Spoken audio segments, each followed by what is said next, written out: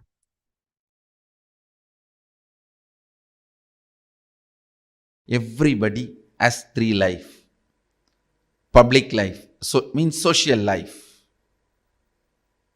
Private life, with the family, close family. Secret life. Very rarely, maybe only 1 or 2 persons will be part of your secret life. Understand? Public life is your friends, relatives. Private life maybe 1 or 2 person from your family or close friend. Secret life, very rarely 1 or 2. Surely it will not be from the family. Very rare. Somebody from your family becomes part of your secret life. God is not one. God is oneness. If God is one, the God has to be jealous. He has to be holding his seat, authority, throne. But Sadashiva knows the reality.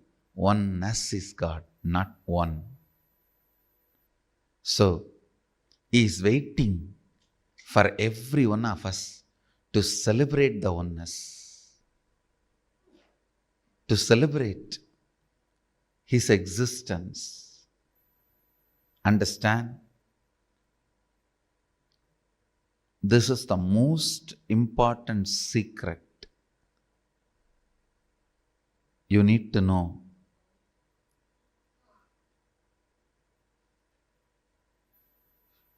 when you try to declare, when you try to raise yourself, when you want to experience Shivoham, you are Shiva. The space of Sadashiva is not jealous of you, is not angry with you.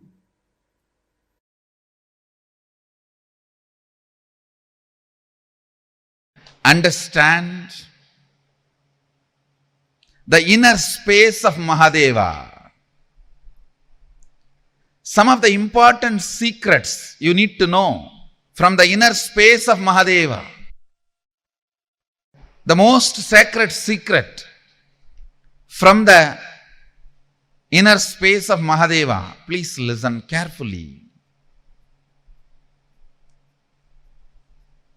You need to understand the inner space of Mahadeva. Only then you will understand the value of this great teaching, the great truth, the sacred secret.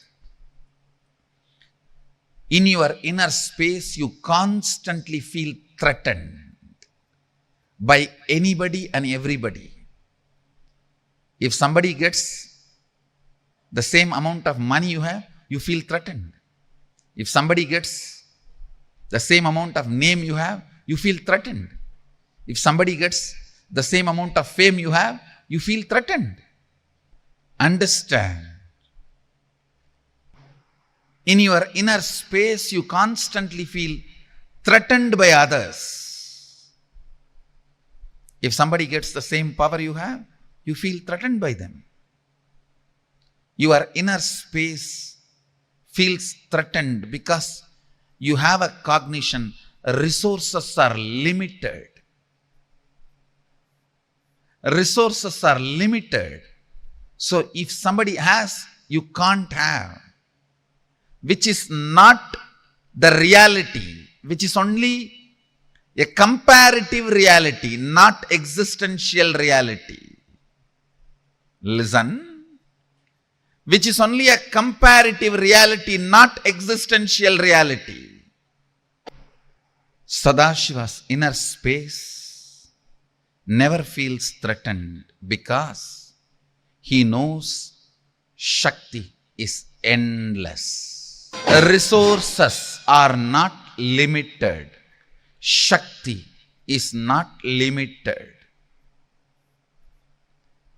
The logic, if you have, I can't have, does not apply there.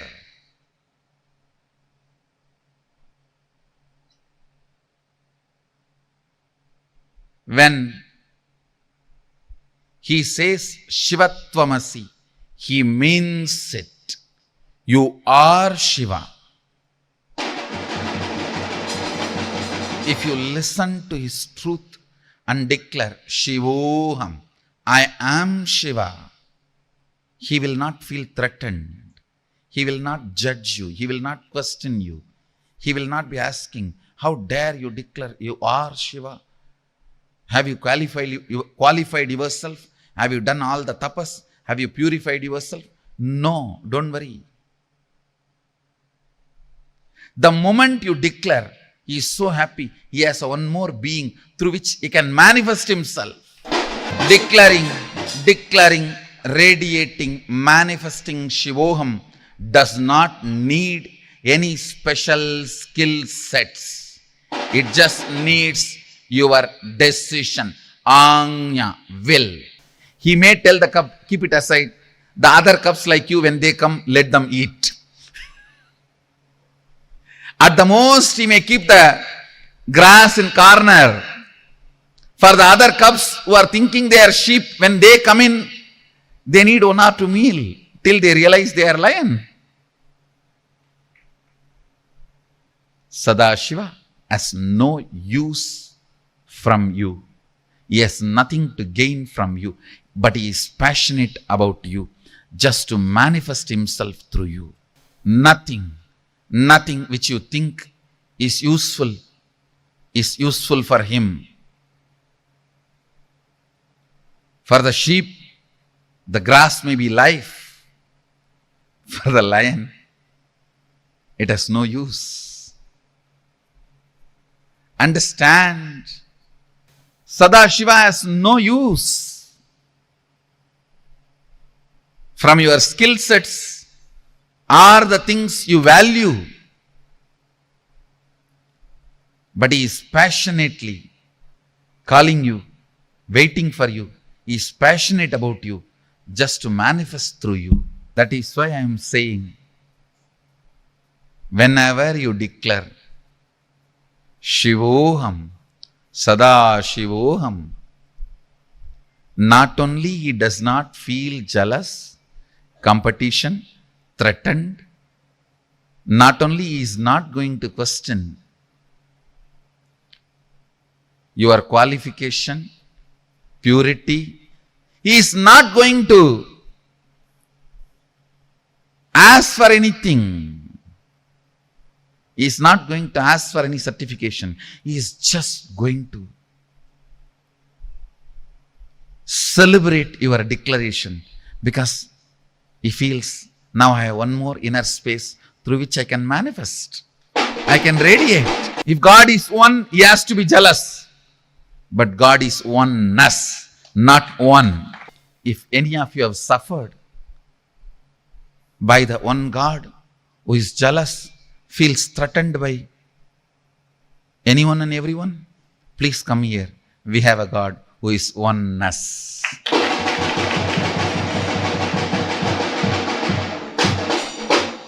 God is not one, he is oneness. That is why when you declare Shivoham, he celebrates you. Now he knows he has one more being through which he can celebrate his oneness.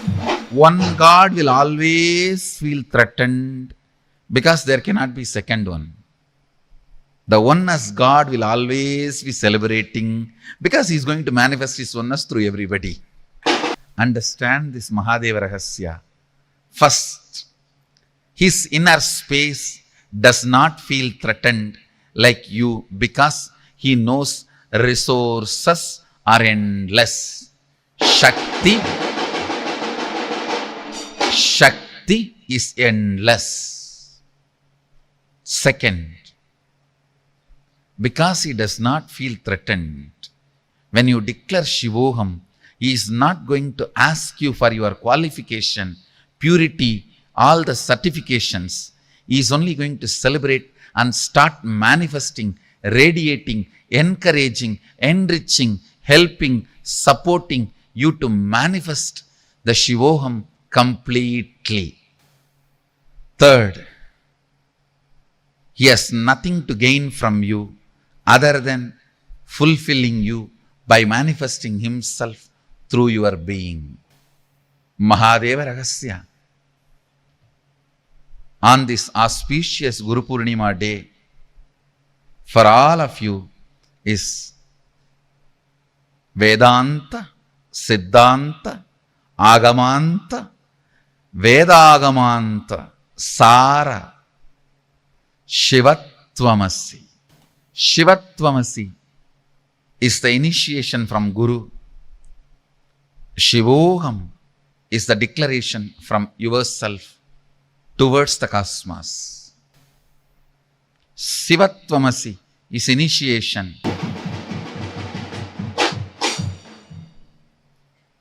From today till the Navaratri, the Chaturmasya Vrata starts.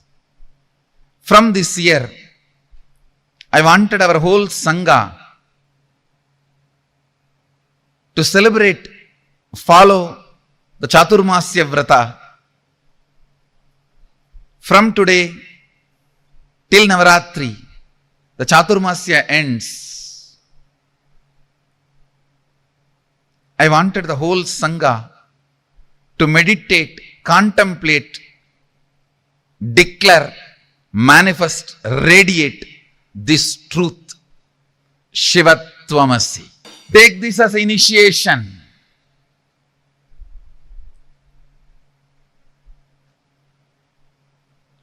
From Sadashiva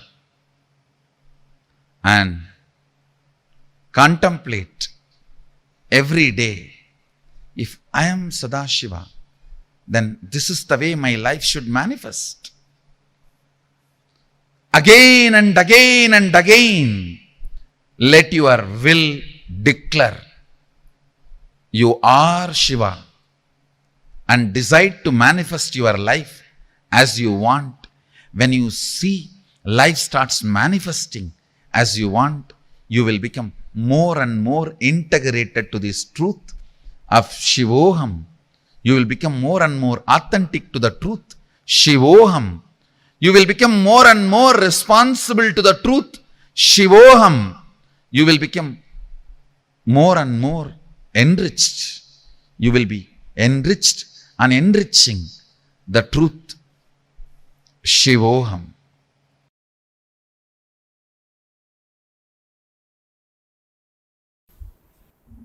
I'll continue to expand on Sadashiva Rahasya. The first Sadashiva Rahasya, the sacred secret I have revealed from the state of Sadashivatva, oneness with Sadashiva.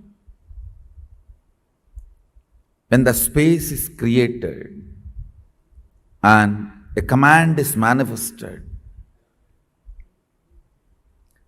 a power manifested, if it becomes immediately reality in the plane you wanted it to manifest, great. If not, you are only manifesting less power. So the solution is manifesting more power, not questioning the legitimacy of the science or your ability to live that science. Listen carefully. Because the state is a gift from me, it cannot be taken away. Actually, you can't be out of the state. That's the problem. Now the next question comes, yes, if I am manifesting less power, what to do? How to manifest more power? Listen. This is the precise understanding you need to have. Listen carefully. This is the precise understanding you need to have.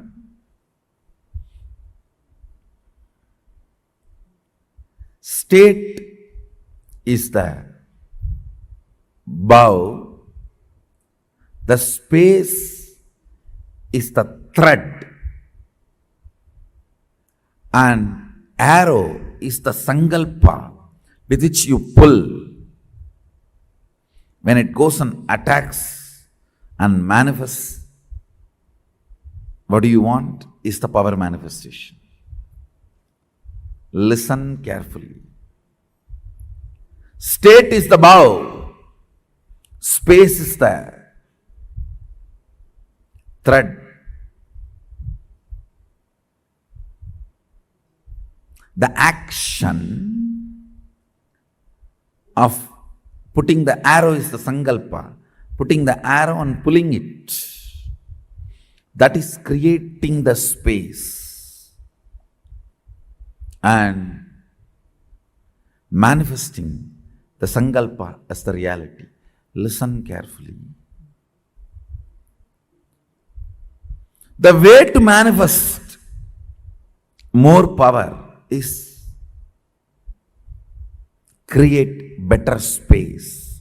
What I mean by the word create better space, more and more integrity, more and more completion, more and more responsibility, more and more enriching, complete with more and more of the blind spots you are carrying.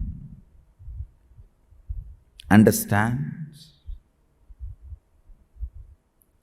Your stomach pain will be directly connected to the cobwebs you have not cleaned in your bedroom. Your ulcer is directly connected to the outside veranda you have not cleaned your house. Don't think, how can that and this be connected?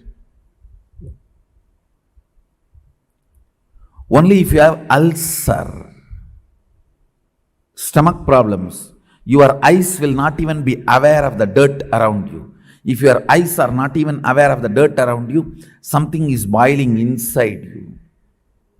You are preoccupied. All preoccupation manifests ulcer, understand? All preoccupation. If you take haritaki powder, you will clean your house. This may all look very funny, very funny side effects. You think, oh, if I take haritaki powder, I will clean my restroom. That I understand. Why will I clean my veranda? Live, you will understand. Many of these things are interconnected. Many of these are interconnected. If you take haritaki powder and heal the ulcer inside, suddenly your words towards your mother-in-law will become soft and completion based. The relationship will develop. It's too funny. It is too funny. What affects what? Which one touches which one? It is too funny. Let me give you the precise solution. State is achieved by unclutching, completion, all the methodologies of putting you in Nirvikalpa Samadhi. As on now,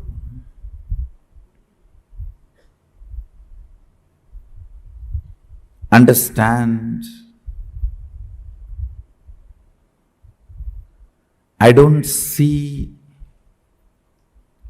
any of my disciples at least manifesting any power without touching the Nirvikalpa Samadhi. And I also make sure you don't manifest powers before you touch the Nirvikalpa Samadhi, because if you start manifesting before you touch Nirvikalpa Samadhi, it will be Siddhi, not Shakti. Nirvikalpa Samadhi is too important. Nirvikalpa Samadhi is too important.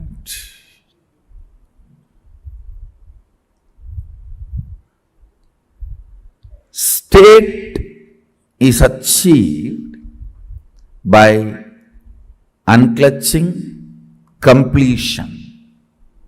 Of course, ultimately by initiation. The Shaktipada puts you into the state of Nirvikalpa Samadhi, state of Sadashivatva, oneness with Sadashiva. The space is created by more and more completion with others. When I say completion with others, whatever you perceive or cognize as others, making them part of your oneness is completion with others. Understand, whatever you cognize as others, persons, river, hill, whatever you may cognize as others, imbibing them as part of you, getting them as part of you, making them feel as you, recovering your oneness with them is completion with others. Understand? I am defining completion with others. Anything, anybody you cognize as others, bringing the original cognition back that they are one with you. Waking up to the oneness with them or at or it. Realizing the oneness again is completion with others. Completion with others is not apologizing to others, understanding others. Others are as complicated as you. Understanding others are as complicated as you brings completion with others. You are not a bad person, you are a complicated person. All your dimensions are very strong. What others consider as good part of you, what others consider as bad part of you, all are very strong.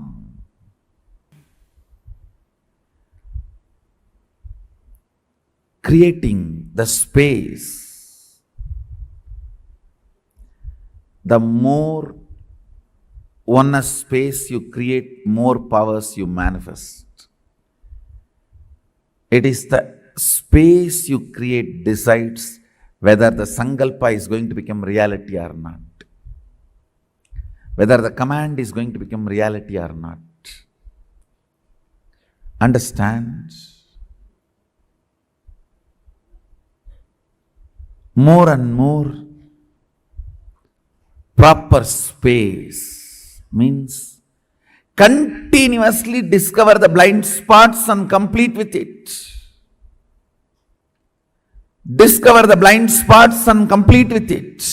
If the power manifestation is not happening, if what you want is not becoming reality, what you want is not manifesting, understand, all you need to do is create more powerful space by completion with others, taking more responsibility for your life and others' life, enrich yourself and others. Listen, state. For all of you, you don't need to do anything for the state because just like that I transmit it. If you have heard Arunagiri Yogeshwara's story once, that's all. The state is already transmitted. Even if you felt connected to that story and felt, wow, I should be enjoying Swamiji like this. State is done, over. If you do something to enjoy like that, then the space gets created. The amount of responsibility to enrich myself and others I have shown, I have demonstrated in my life. That was the reason Arunagiri Yogeshwara started manifesting himself completely through this body. Understand? I'll repeat the whole thing in few lines. Listen. Creating the space by bringing, unclutching, complete completion or oneness with Guru or Sadashiva, and creating a space through responsibility, enriching completion with others, and manifesting your sankalpa is power manifestation. This is the first principle for Shaktipada.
Sadashiva Rahasya. Swamiji revealed the most important three aspects of a person's life: the public life, private life, and the secret life. Sadashiva Rahasya, the secret of Sadashiva in Paramashiva's heart, the most beautiful secret that is there. Can I request every one of you to share? All the participants, come on.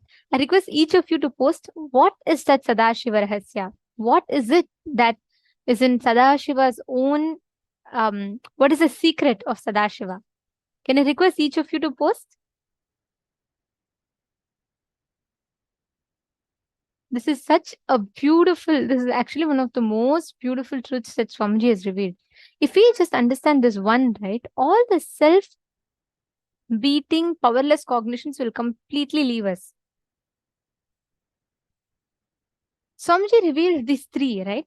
Public life means our normal, regular social life that we see. And then there's private life, our family, the close ones that we have, our very own people. But secret life, very rarely, maybe 1 or 2 persons will be part of your secret life. Public life is your friends, relatives, all of them. Private life, maybe 1 or 2 person, your family, your very close people. Secret life, someone very rare, very rarely you'll choose like some 1 or 2 people who will be part of your very secret life, with whom you can share anything that you want. Sadashiva's social life, public life, is what you read in Puranas. He went and killed the demon, and he went and blessed another devotee, all of that. Whatever he shared personally as the original secrets of enlightenment, as agamas to Devi, Subramanya, Nandi, all of them are part of his private life. Rare beings were able to understand the secret, just like yearning devotion. Seeking for Sadashiva is in your eyes. That same seeking is there in Sadashiva's eyes for you to be one with him. That is secret life of Sadashiva. Being a part of that secret life of Sadashiva, when you have that intense seeking in you, like, oh my God, the way Swamiji described, it's so beautiful. If you understand this one secret, being a part of Sadashiva's secret life, that is the key. See, just like how we all have personal life, public life, our private life, and then we have our secret life. In Sadashiva, in Paramashiva's public life, where his devotees, his people attending to them, his private life, where he gave the agamas personally to Nandi, to Devi, to all of them. But beyond that, his secret life, just the same seeking that you have towards Paramashiva, him having it towards you, is Paramashiva's secret life. And this is Sadashiva Rahasya. Such a beautiful teaching. Ma Sunira has posted oneness with all, self, guru, and sangha. Ma Vani has posted oneness. See, Ma, I would say this is one step deeper than oneness. Because even in oneness, right, we have our own ideas, our own limitations. With Sadashiva Rahasya, it is becoming a part of his secret life. I will say it is more like intense yearning, that intense seeking to become a part of his life. That is Sadashiva Rahasya, being part of his secret life. The space where you are part of not just his personal life or public life, but his very own secret life, which means, like Swamiji described, the exact same seeking that you have to become one with him, he has towards you for you to become one with him. That is seeking.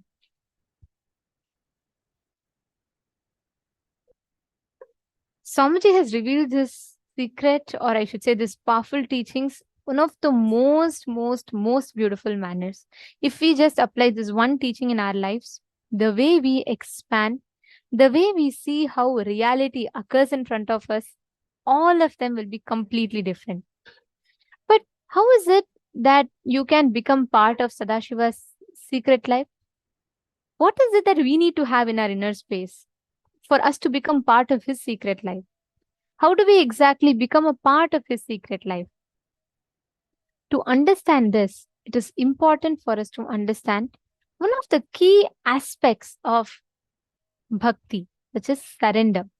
See, understand, like Swamiji revealed, you can have any number of things, your private life, your public life, but inside you, the secret part of your life, the core of you, what is that cherishing?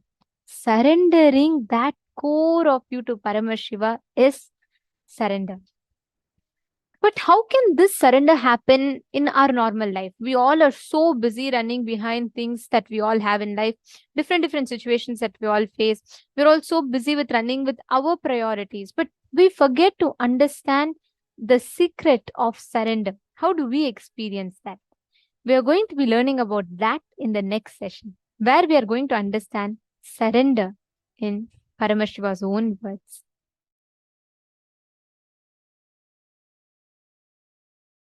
To tell you honestly, there is only one thing still I continue to learn. That is surrender.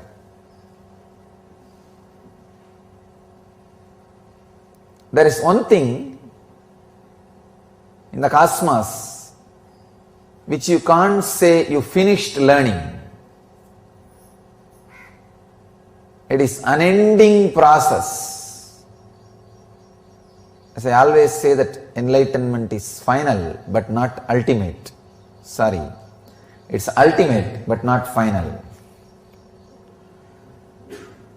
It's ultimate but not final, constantly happening. Surrender is ultimate but not final. When you surrender, the different qualities of the cosmos starts expressing in you.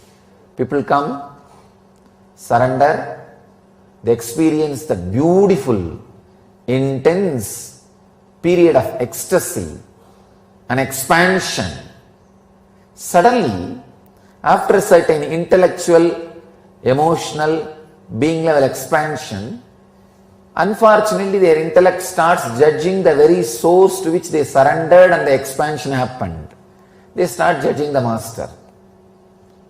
And when they start judging means they are stuck with that expansion. Means the moment they lift their surrender, they hold the life, they remove the surrender, then the expansion, growth stops. They are just stuck. It's almost like having bridge which can be lifted to the other shore. First they make a bridge, that is what is surrender. Then from the master's side, so much of intelligence, energy, compassion, expansion, everything is sent to the disciple's side. When a disciple receives too much, suddenly his ego, it just starts judging the other side, the master's side. The moment you judge, the bridge of surrender is lifted. No more transportation is possible. No more receiving gifts is possible. You are stuck. But one nice thing with life is it forgives you. It waits for you. Even though you are stuck, when the sufferings happen in your life, understand, when you are stuck, whatever suffering is given to you is just a reminder. Suffering comes and you try to solve in all possible ways in the outer world, because the logic with which you judge the master is so strong, so arrogant. It tries to find its own solutions without bending, without resting, without putting the bridge again back. It just wants to say, no, I know, I'll handle, I'll do it. But cosmos is so compassionate, it gives you such a strong sufferings which can never be answered, solved by the outer solutions. Then no other way, with a lot of reluctance, slowly you lower the bridge again, The other side, he is just sitting with a smile and waiting for your bridge to land, and he says, okay, come on, let's start the work again. Where we left, 7th lesson, start the 8th. And again the energy, expansion, ecstasy, everything starts flowing towards the bridge, through the bridge towards you, and next level of happening starts happening. Unfortunately, sometimes the disciple's side, it takes even few janmas, few births to lower the bridge, to put the bridge again. And fortunate are those who is able to put the bridge back again within few days. Intelligent are those who can understand the arrogant and cunning games of the mind and put the bridge back again and restart, refresh, reconnect with the Master, with the cosmos, so that all that flow of intelligence, expansion, ecstasy, everything starts happening. The flow becomes alive. Fortunate are those who come back, put the bridge again quickly and start the process. Unfortunate are those who may need to wait for births and births and births. And most unfortunate are those who will wait for births, and when they put the bridge again, the Master will not be sitting there with the body. He will be without the body. He will be in the form of the formlessness, the cosmos. Then the process and the work, whole thing becomes too difficult. The difficulty becomes more. It's like trying to work with deities without having physical master. It's possible, but needs so much of intensity, takes so much of time, needs so much of tapas, means effort from you. But surrender is a process which you can't become master, or which you can't say you learnt it. It is learning. Only in surrender, the process is the master.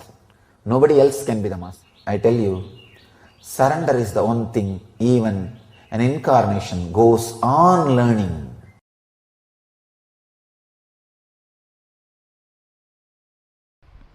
Listen carefully. The first, innocent surrender. Please understand. I am not saying ignorant surrender. Ignorant surrender means you do not know what is surrender.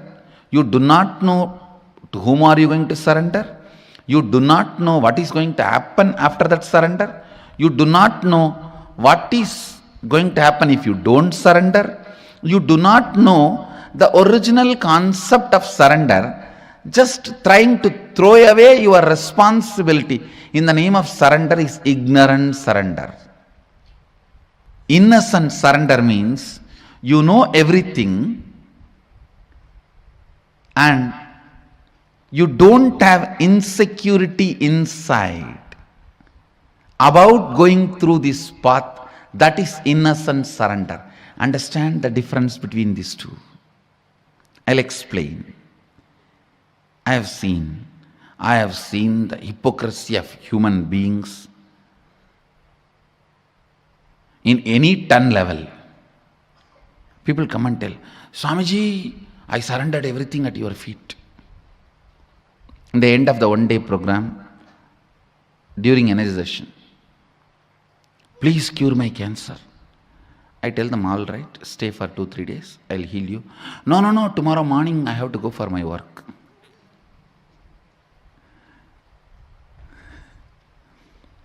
See the stupidity.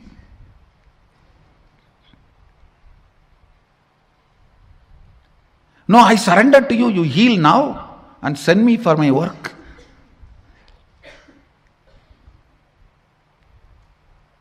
extreme hypocrisy. Here, the person doesn't know what is surrender, doesn't care about what is surrender. He is using the word for some bargain.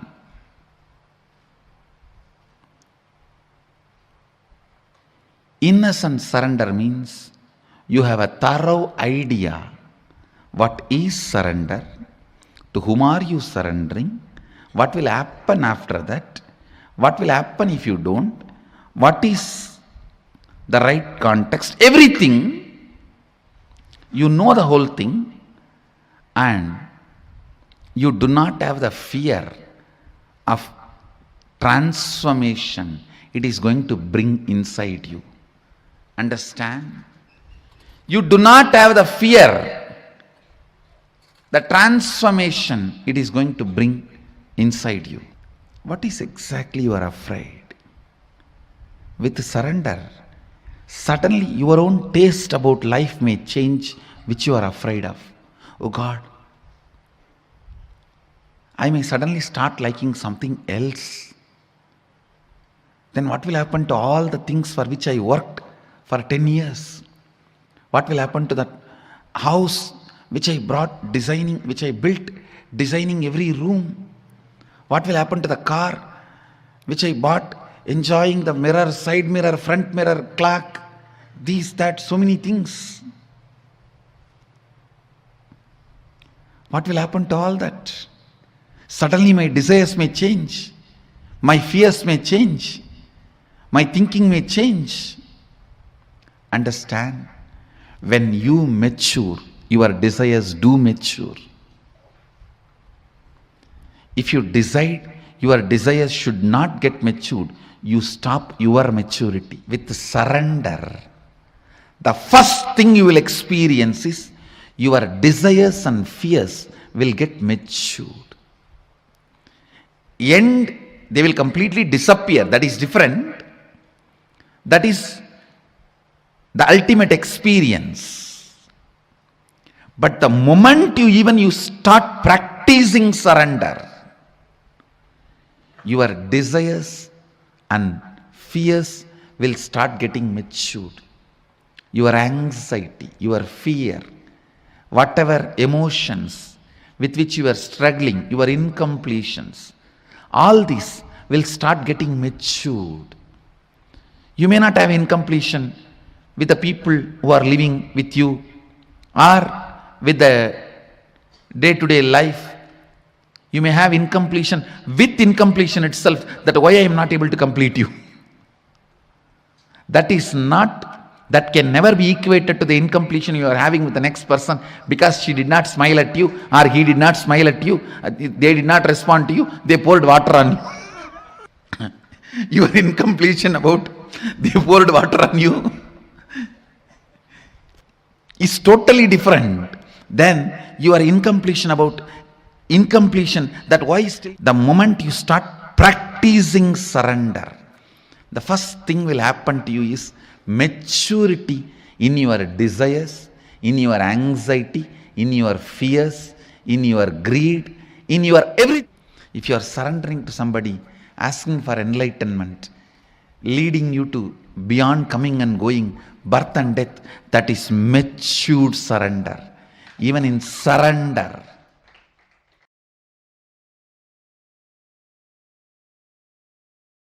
the more and more completion you do, the more and more the surrender starts happening in you. I need to define surrender. Surrender is no way starts with powerlessness or gives you the powerlessness experience or ends in powerlessness.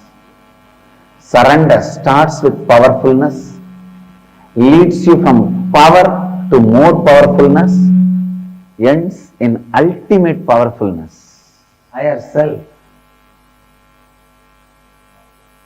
Surrender is nothing but falling in love with the embodiment of higher self, your Ishta Devata.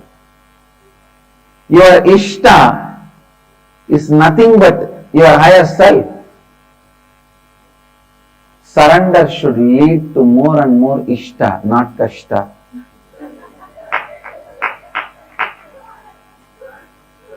Naturally, surrender leads you to more and more powerfulness, not powerlessness.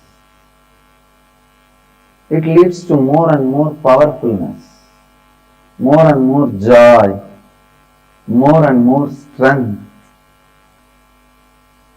Understand?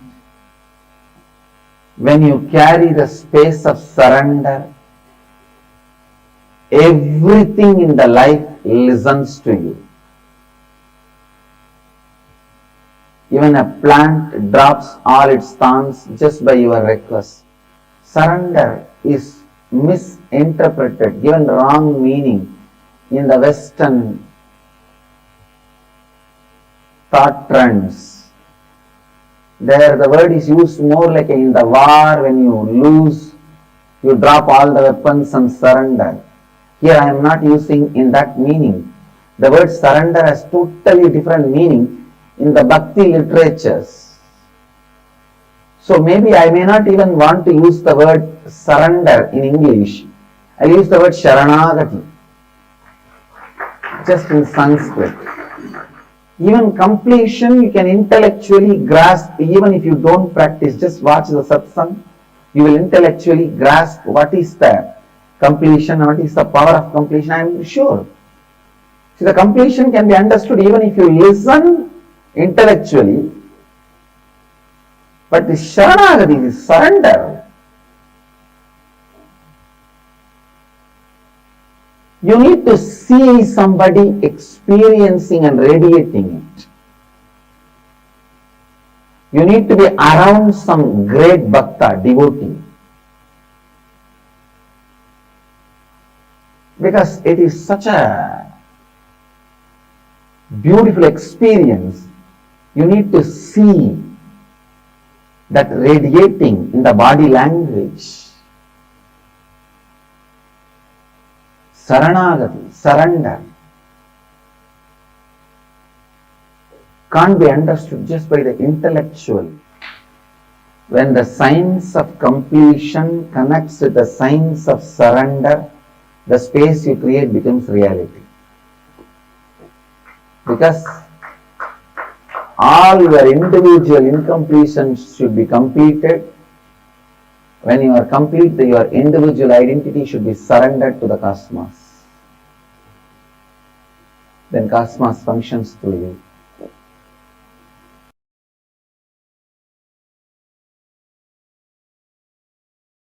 Surrender is the parallel universe synergy trigger. Let me repeat. Surrender is the parallel universe synergy trigger. Means, I'll try to expand. Please listen intensely. Even you listening about surrender,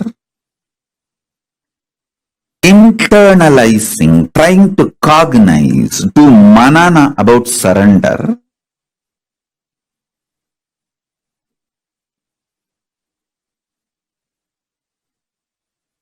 even thinking of doing surrender or planning, strategizing to do surrender, everything is parallel universe synergy trigger. Means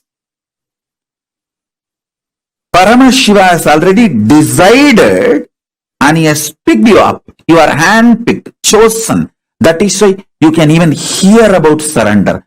Shravana about Saranagati happens only if Paramashiva has decided you are his. You belong to him. It is parallel universe synergy trigger. It has multi-layer meaning. It's not that you surrender and Paramashiva accepts. He decided to accept you, then he triggers the surrender in you. the idea of surrender in you, thought of surrender in you. Kailasa decided to accept your surrender. Only then the surrender idea gets triggered in you. Bhakti, Saranagati, feeling connection, love, all of this towards the divine, Paramashivan Guru, is parallel universe synergy trigger. The sync you and the parallel universe is synced continuously, consciously, spontaneously, simultaneously. Understand the principle of time in parallel universe. In parallel universe, there is no past, present, future. It's a synergy. Synced energy manifestation is synergy. He decides, Kailasa decides, Paramashiva decides to have you for himself. Then the idea of surrender gets triggered. Understand? Even if you are struggling in your surrender, be very clear, he is struggling, not you.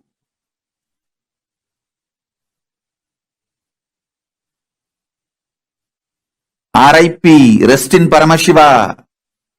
R.I.P. is rest in Paramashiva, not rest in peace. Rest in peace is after death. While you are living, rest in Paramashiva. That's the real R.I.P. Listen. Saranagati is parallel universe.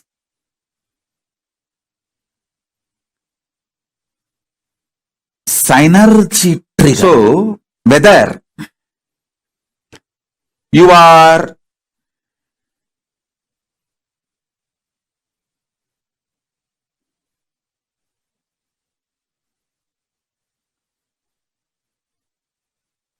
doing Shravana, Manana, Nididhyasana. Shravana means listening and cognizing. Manana means cognizing and strategizing to manifest it. Nididhyasana is manifesting it, expressing it.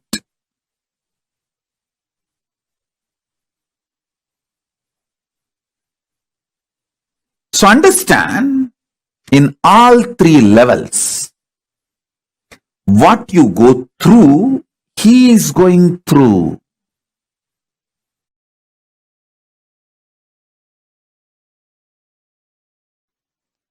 Surrender, conscious strategic decision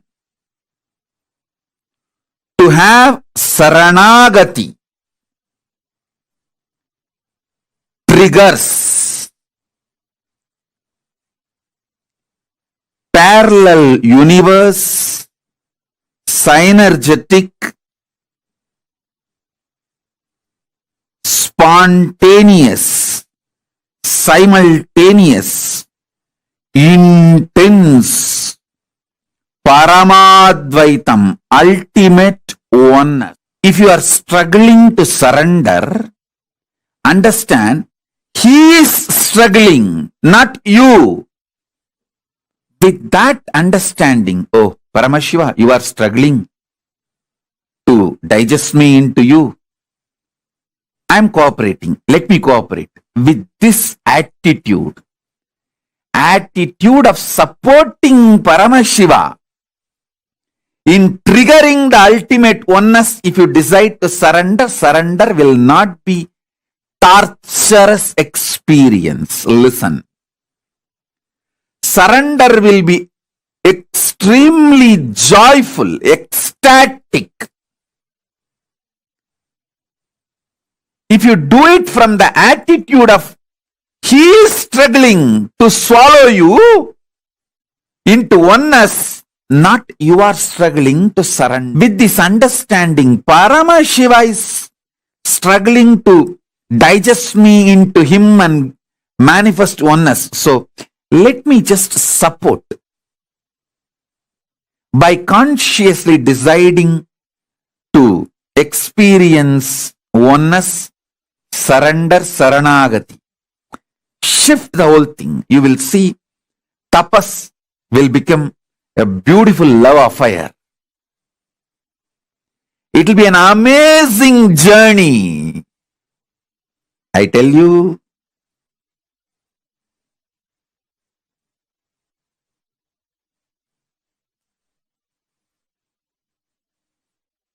I am from that side. That is why I am revealing all the business secrets to you. The cosmic sacred secrets. Parama Advaita. Your soul feeling one with Paramashiva's soul. Your Atma feeling one with Paramatma is not just your responsibility alone, it is his responsibility also. Because the trigger has to be in parallel universe and synergetic. Synced energetic. Synergy means the energies which are synced and gets triggered simultaneously, spontaneously, because they are, when you do intense saranagati, the oneness will be triggered. When he decides to trigger oneness, Parama Advaita, ultimate oneness in you, then only the surrender, saranagati gets triggered in you. Whether you are struggling or successful, everything is from his end. Start perceiving from Paramashiva's end. It will be too easy for you to complete the journey. It will be too easy for you to complete the journey.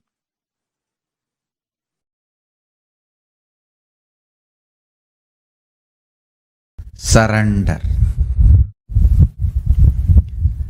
I'll explain precisely how I experienced surrender. Listen. And what happened when I experienced surrender? Please listen. First, integrity is nothing but intellectually coming to oneness with Guru, which I started experiencing with Annamalai Swamigal. Like a intellectually oneness with the Guru. Authenticity is emotionally experiencing oneness with the Guru. Responsibility is your being feeling oneness with the Guru. Enriching is your consciousness feeling oneness with Guru. Listen. With integrity, your intellectual alignment starts, intellectual surrender starts, intellectual oneness starts. With authenticity, your emotional oneness starts. With responsibility, your being oneness starts. With enriching your whole consciousness, oneness starts. I tell you, till real surrender happened, integrity was first priority, then authenticity, then responsibility, then enriching.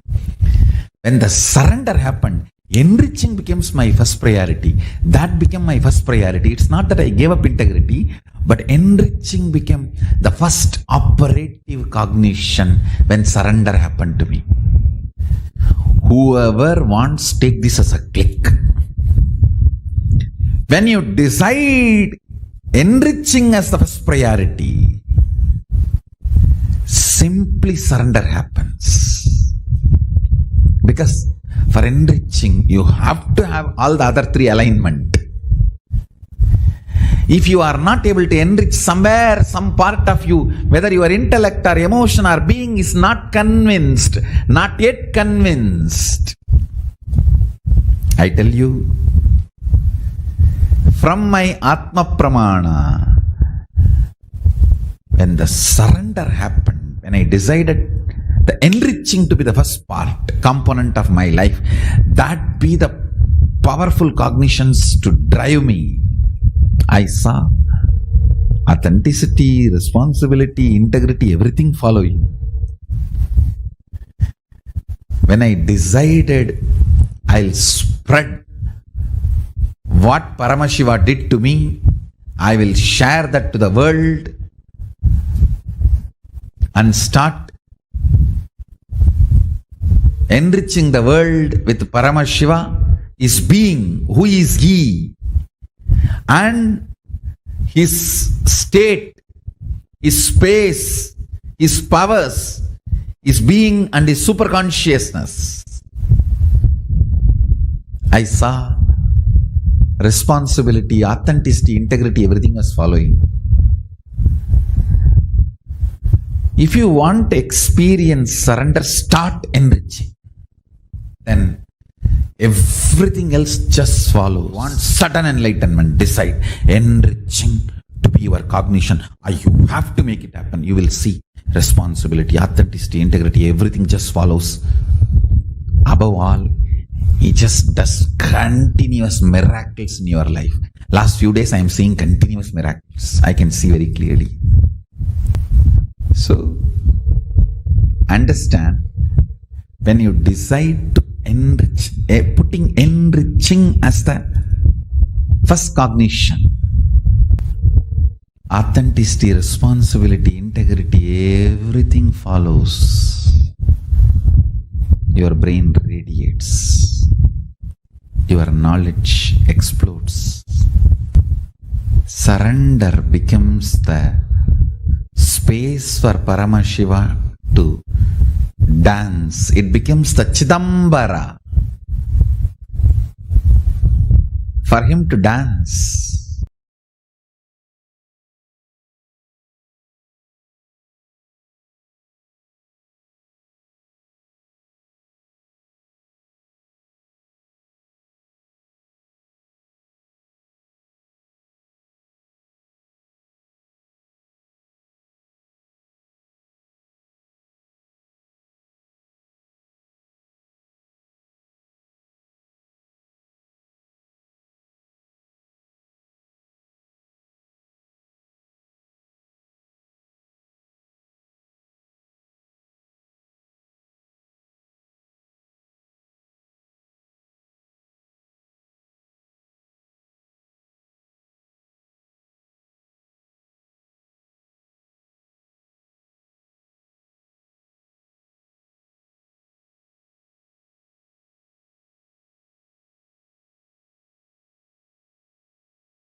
Listen. Every moment, the happening in you means your life. Listen carefully. Life. You may be marching towards your goal to achieve something in the outer world or inner world, or you may be just confused and stuck. Whatever. But life is happening to you. Please understand, even feeling confused and getting stuck is life happening. Sometimes people feel you are not even letting us live in confusion and depression a little bit. Understand? Even confusion and feeling stuck is life happening. life happening. So, in this happening of life, whenever you change the game, like the rules with which you need to play with matter, if you play it with consciousness, the rules with which you need to play with consciousness, if you play it with matter. I'll give you an example. A ship is very safe, most secured in the port when it is docked. What do you call it? Decked or docked? Docked. Whatever. But it is not created just for that purpose. Understand? If you always decide based on law of life, if the ship is parked or locked in the port, it is very safe, most secured. Yes, no doubt. But the purpose of ship is not just being docked in the port. Law of life is only teaching about the most secure things.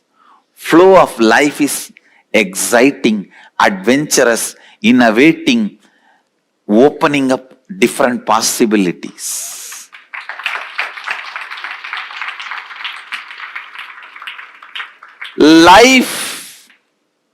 Life happening to you every moment. That's the first statement. Even if you feel you are stuck, life is happening. Second statement. Listen. Second statement. When you change the games, when you change the rule of life, when you play law into flow, flow into law, what you go through is pain. Listen. When flow, the life is restrained by the misunderstanding of law, pain is caused. Wherever you need to follow the law of the matter, you try to break it because of your over-enthusiastic flow, suffering is caused.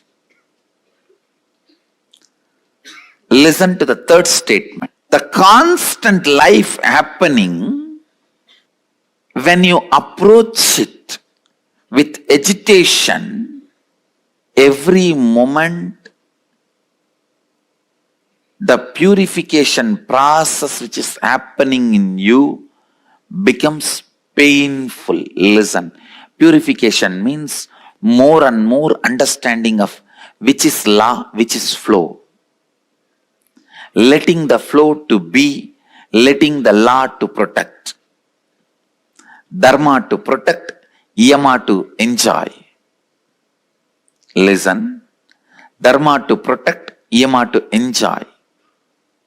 Bringing more and more understanding about yama and dharma is life, and that process is constant death and constant rebirth. Understand? This is one of the important prayer you should carry in your heart. Mahadeva, even if I don't understand, whatever need to be removed from me, please remove it at least by force. Whatever purification I need to go through, let me go through even by force. Because I know if you are waiting for my yes, it will never happen. If you are waiting for my yes, it will never happen. Understand, I am defining surrender, bhakti. Surrender and bhakti. Giving the GPA, general power of attorney, to Mahadeva, saying whether I understand and appreciate or not, whether I understand or not, appreciate or not, what my life need to go through, how I need to experience the flow of life and law of life in the ultimate intelligence of you, Mahadeva, your third eye. From your third eye, when you see how I should be with the flow of life and law of life, let that become reality. Whether I understand or not, accept or not, appreciate or not, ready to receive or not, I am giving you the whole GPA now itself. Do it. This is surrender. This is surrender. And when he does it, enjoying is bhakti. Understand? Giving the GPA to him is surrender.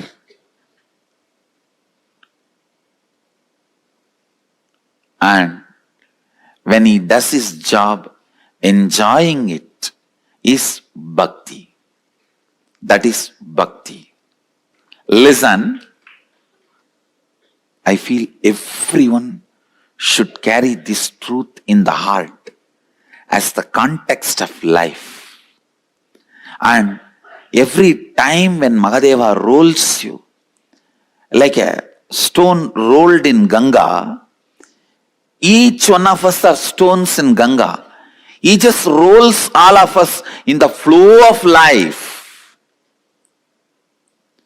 which comes from his head and washes his devotees' feet. That is what is enriching. Understand?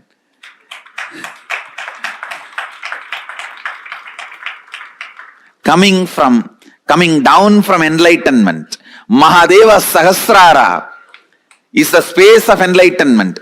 Ganga comes from there to wash the feet of Kapila, Shiva's devotee, and release people from sins and give them enlightenment. That's the journey of Ganga Mata. That is exactly should be the journey of each one of us. Understand?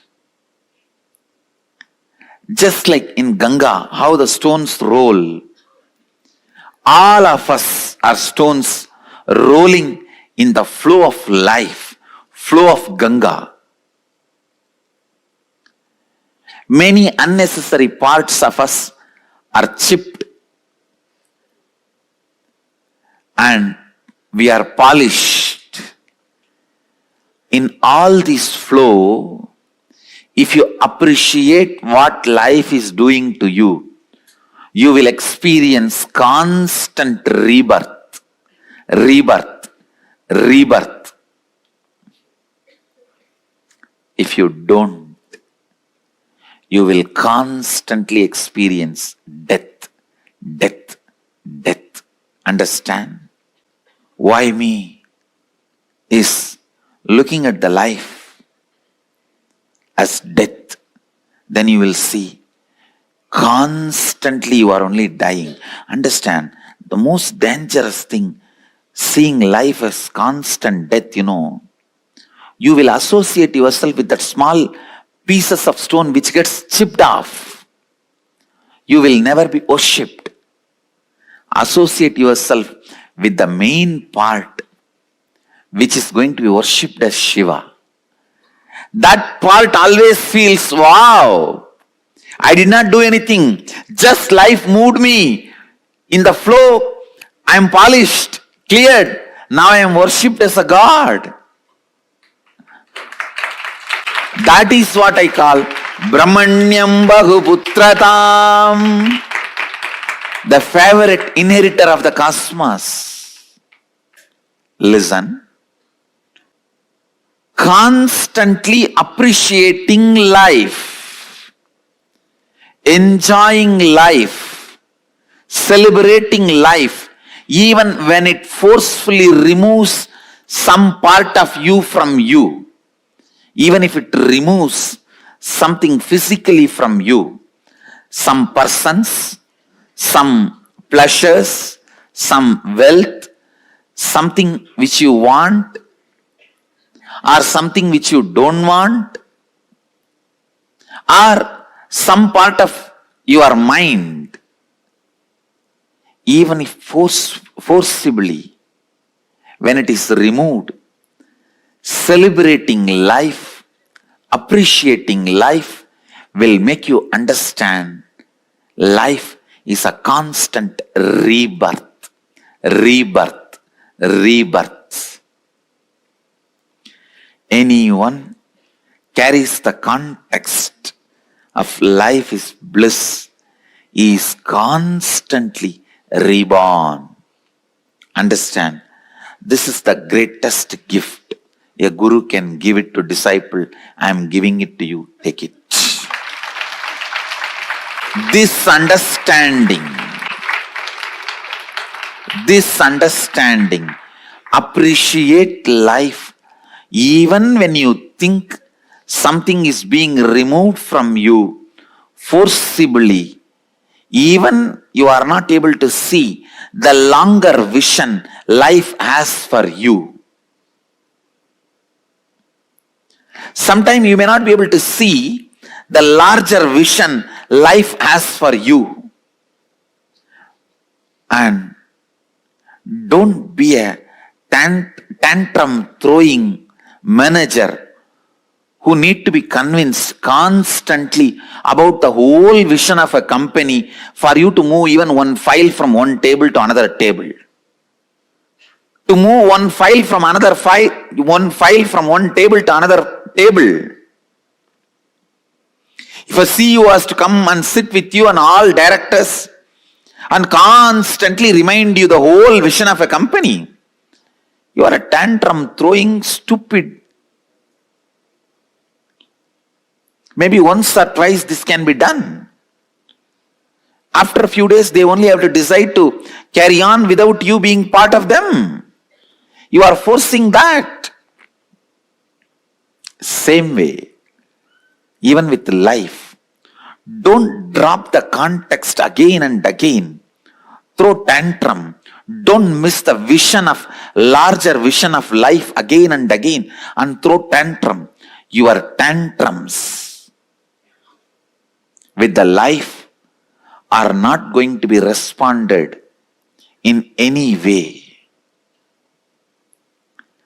Come up, retain, remain with the larger vision of life and appreciate what is being done to you every moment.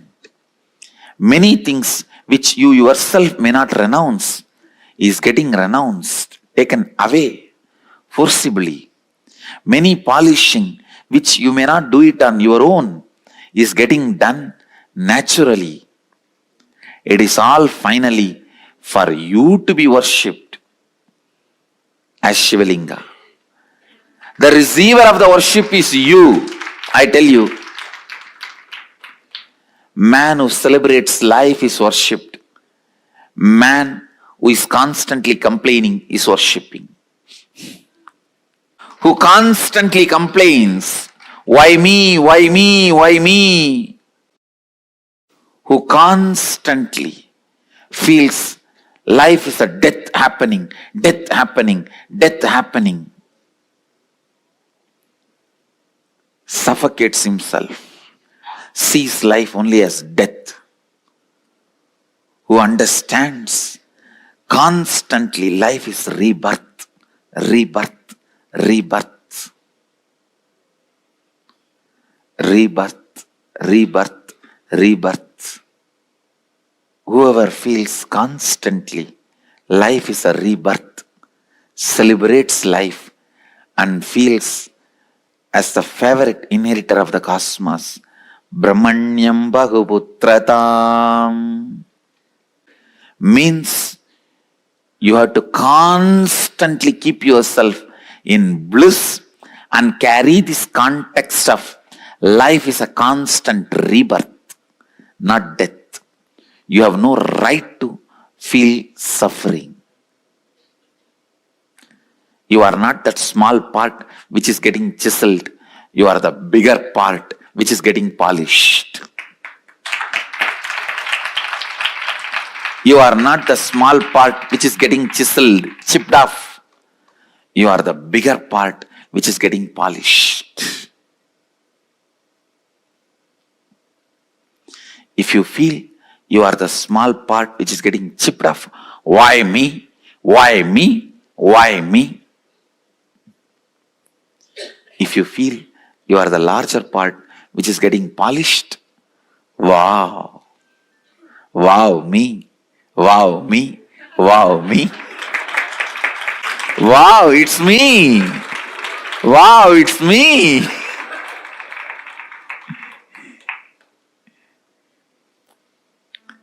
Life is just all about from why me to wow me.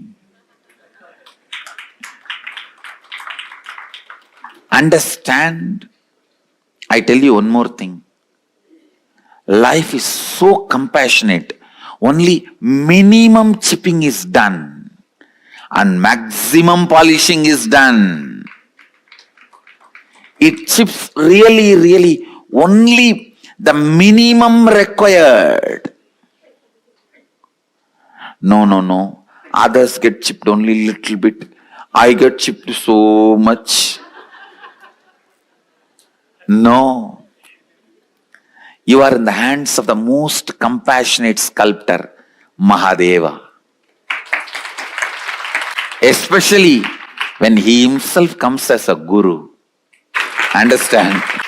Some get his land, some get his property, some get his gold, some get his organizations. Whatever, whoever wants, they grab those things with their hands.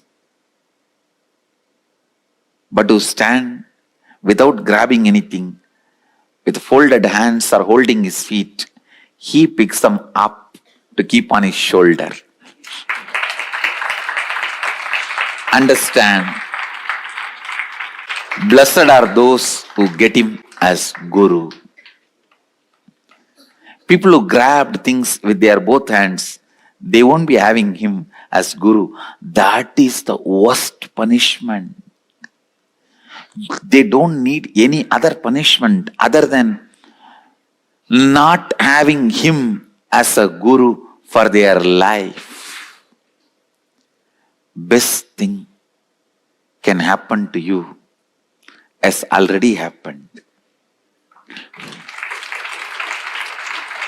Having him as Guru.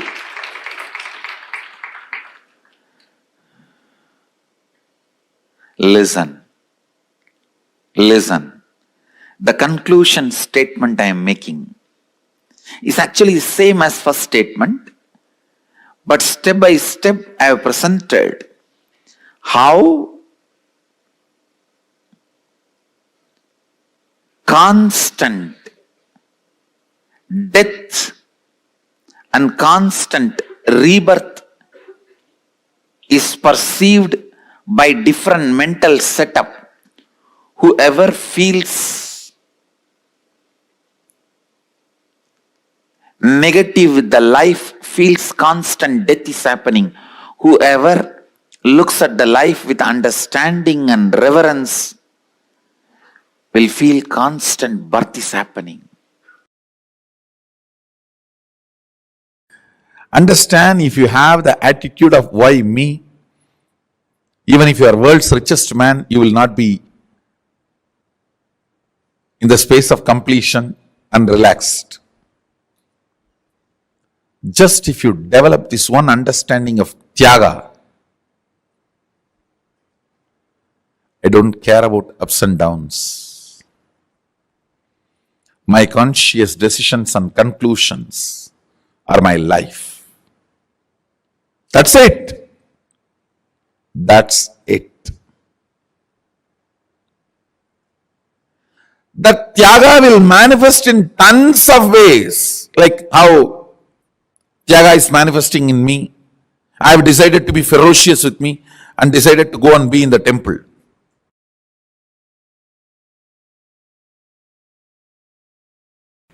Having don't care attitude about the ignorance, or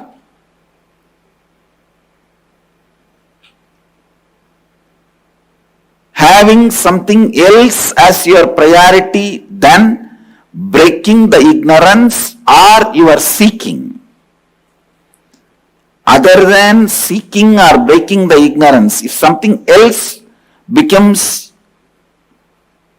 important or more important priority to you, then what you do becomes avidyam upasate, worshipping the ignorance. That is why I insist in every situation, let seeking be your first response. Understand? In all the so-called developed countries, they have something called first response team for any crisis, for any accident, natural calamity or terrorist attack. For any crisis, they have something called first response team. Means the ambulance, the paramedical staff and police, the fire engine, bomb squad, people who rush to the scene and respond to the victims first, who try to attend to the crisis first. They are called first response team. I tell you, let seeking be your first response team for your whole life and all the crises of life. Anything, whether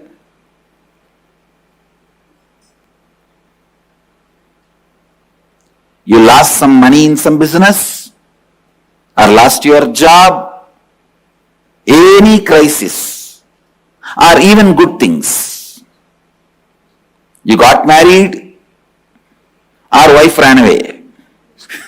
Now anything can be good, anything can be bad as per the person. I don't want to define what is good, what is bad. Or you feel like running away with somebody. Whatever it is. I don't want to say what is good, what is bad and all that. But any situation, good or bad, losing or gaining, crisis or peace, joy or pain, suffering or bliss, let seeking become your first response to anything. When you have a stomach pain, don't think why stomach pain for me, but think why first of all there is a pain for humanity. If you think why stomach pain for me, why disease for me, you will only be Buddha. If you think why pain, suffering at all for the whole humanity, you will become Buddha. Understand? Just Buddha saw the sick person, old person, dead body. But he did not think, why did these fellows come and fall in my eyes? I think bad woman.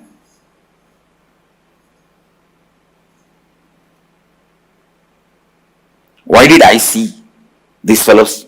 I think bad Shakuna, bad woman. These fellows are all the time depressing. He did not think that way. He did not treat them like a black cat running in between. Most of the time when black cat runs across the road, it is not bad omen for you, it is a bad omen for the cat.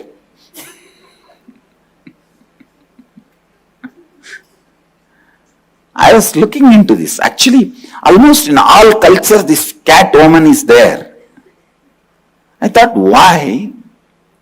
Then I found out the black cats run around only when they don't get basic food.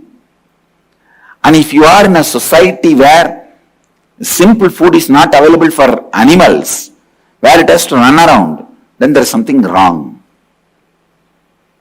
in the society. You need to look in.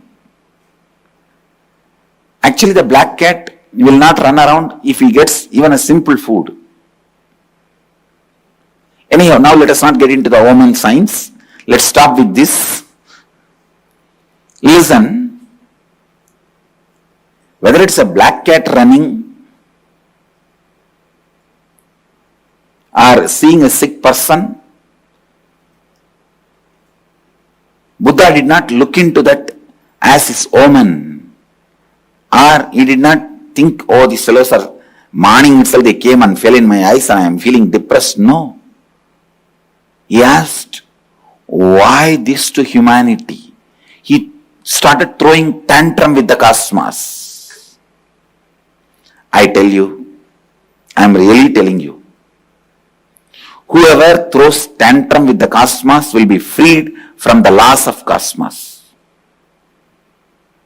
I tell you, all the laws and rules of cosmos is only for those stupid fellows who don't know how to throw tantrum with cosmos. Seeking is throwing tantrum with the cosmos. Seeking is such a powerful way of integrating you. The moment you start seeking, all laws, rules, regulation gives way and says, you are the favorite child of the cosmos. You are the favorite inheritor of the cosmos, and you live like Paramahamsa.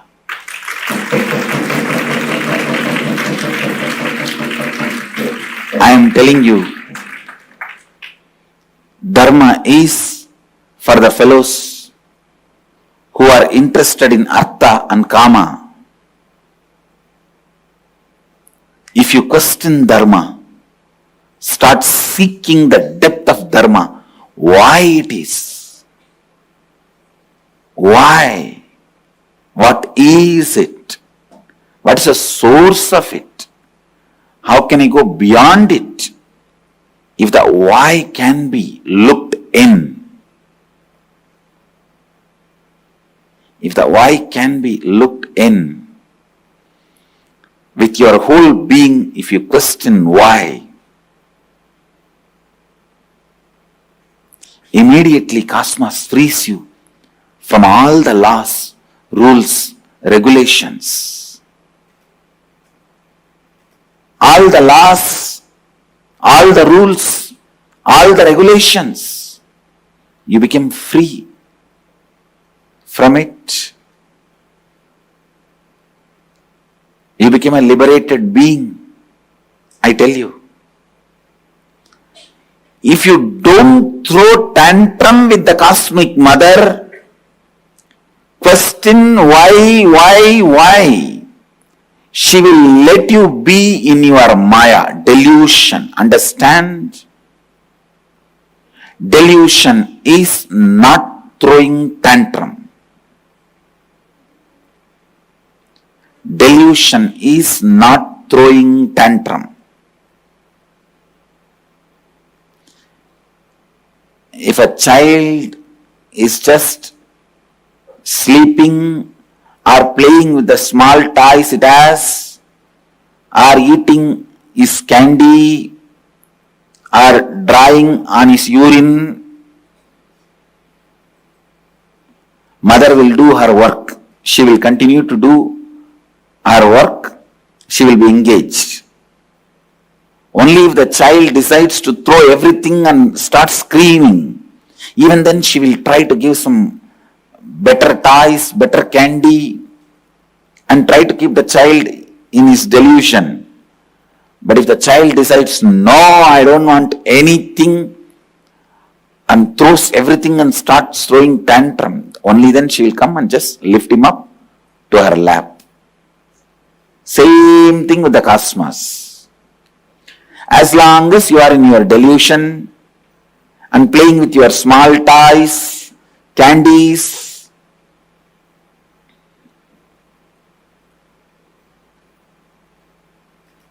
what is your small toys? Your relationships, family, friends. What's your small candies? Your salary, one car, two house, and drawing on your urine. What is it? Means brooding over your incompletion. No, that is drawing on your urine. Kids do. If you are a mother, you know kids do that. Now I explained in a very decent way. Kids actually draw even on the number two. I went only up to the level of number one. They do even on number two. On number one, you drawing is brooding over your incompletions. And number two, drawing is making more and more incompletion out of your old incompletion. So whenever you are brooding over your incompletion, visualize you are drawing on your number one. And whenever you are creating more suffering, more pattern, more incompletions out of your old incompletions, be very clear, you are drawing on your number two.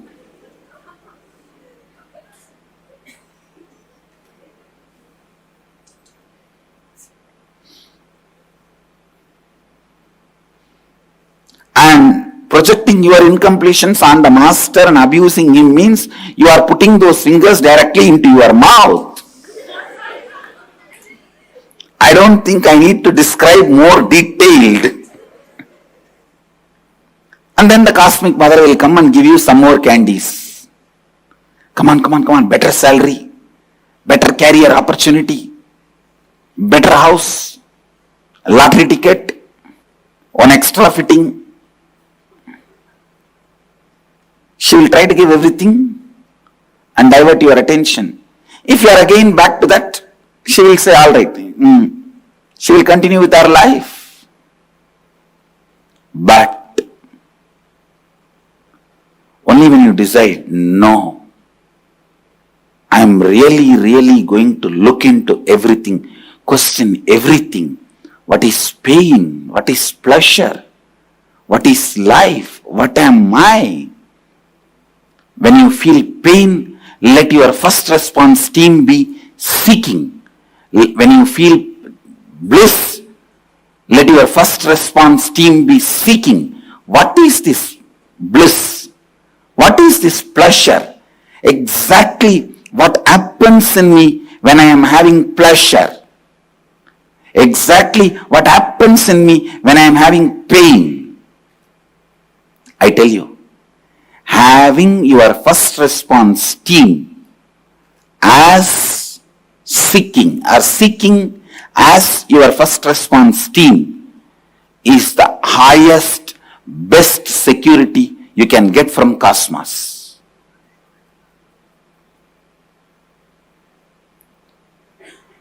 Throughout your life, if the seeking becomes your FRT, first response team, even when the death comes, that will be your first response team. When you can seek into the death, you will be enlightened. That's all. Antandama pravishantiye avidyamupasate. Worshipping the ignorance. Putting the seeking as your first response team is what I am doing in Shivoham process. Making the seeking as your first instinct response is the process of Shivoham.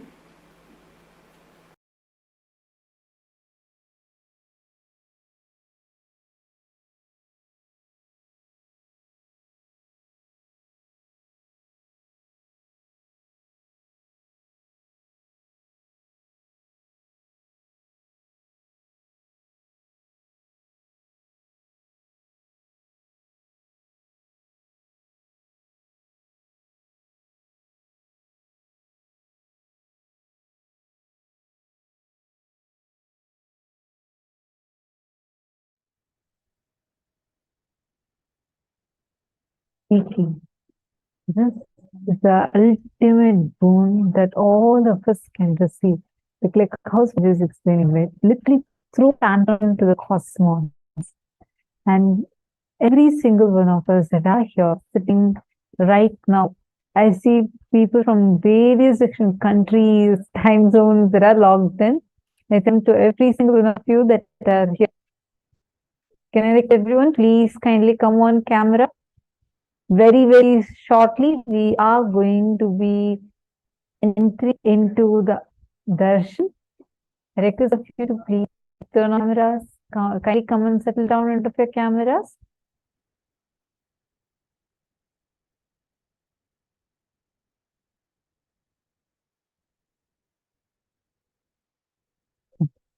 I see many of you who have posted your clicks.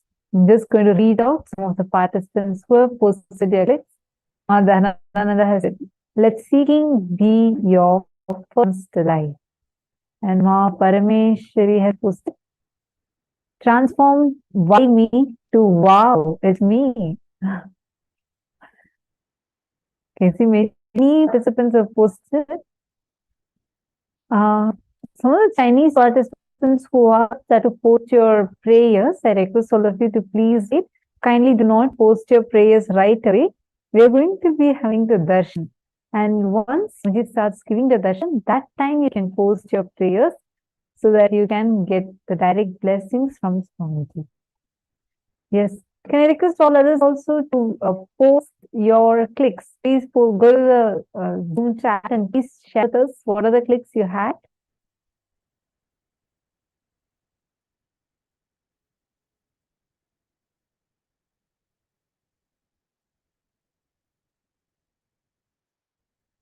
Example, after the detailed way Swamiji described, I don't think any of us need any further description on the importance of not falling for the delusion, the distraction that Maya gives us whenever we are close towards traveling towards enlightenment, traveling towards achieving our own highest potential.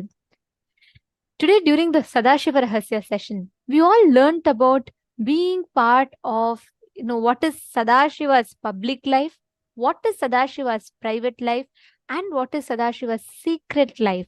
Swamiji was describing each of these when Swamiji was revealing about the Sadashiva Rahasya. Being part of the secret life of Sadashiva, secret life of Paramashiva, happens through seeking. When your whole being seeks for you. And Swamiji so beautifully described, being part of Sadashiva's secret life means the same intensity that you seek to be with him, with that same intensity he seeks you, for you to become one with him. That is what is the meaning of being part of Sadashiva's secret life. And today the forms of Paramashiva that all of us are going to be experiencing are the most compassionate forms, where Paramashiva is gracing through various forms of Anugraha Murtis, where he manifested in the lives of many of the most devoted beings, showering them with boons, blessings, and give his very darshan. And today, that is the fact that all of us are going to be receiving the darshan of. So every one of you that are here with us, all of you can post any prayers, any boons that you want to receive the blessings for. And you will see how with immense compassion, Paramashiva will shower upon you. And you will see all the boons, blessing requests, and the prayer that you're asking for, everything would not just be answered, it will be manifested much, much more than what you originally even asked for. So that is the great divine blessing that all of us are having today, and all of us are getting to be here today when Paramashiva himself is manifesting through the Nijavatara, Supreme Pontiff of Hinduism. And during the darshan, all of you can post your questions through various different platforms. You can post your questions through the Zoom rooms that each of us sitting in. And also, please do post your prayers and boon requests via Facebook, Twitter, Instagram, and WhatsApp. Please post on all of these platforms so that whichever platform that Swamiji's eyes fall on, immediately your messages are blessed. Understand, we are having like in-depth Zoom rooms and we are having continuous messages and like people posting their prayers. Swamiji attends to every single one of them. And so if you don't want your prayer to get missed by any chance, make sure you're posting it on all of these 6 platforms.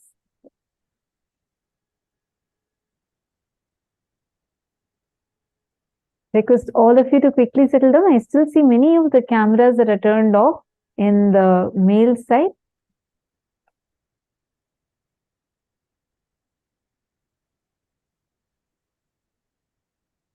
Please kindly come on camera.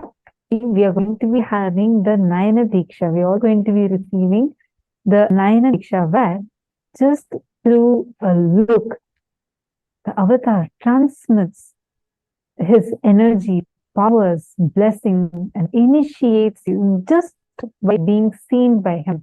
See, when you're watching on YouTube or Facebook, it's one where you are watching, you are having the darshan of Swamiji. But here, when you are sitting in the Zoom rooms, you're not just having the darshan of Swamiji, you're also having the Nayana Diksha. Because during the darshan, personally, Swamiji goes through every single screen and sees every single participant.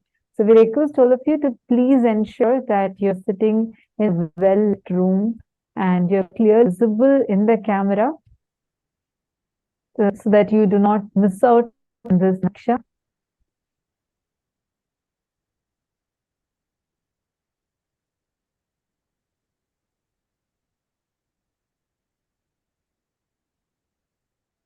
Now, as we all get ready for the darshan today all of us learned about the power of feeling connection, Guru Bhakti. We all learned how in each of these manifestations, whether it is Pashupatanugraha Murti, whether it is Chandisha Anugraha Murti, Garudantika Murti, Gajantika Murti, in each of these forms, Paramashiva manifests to fulfill the prayer, the sincere prayer of his devotees.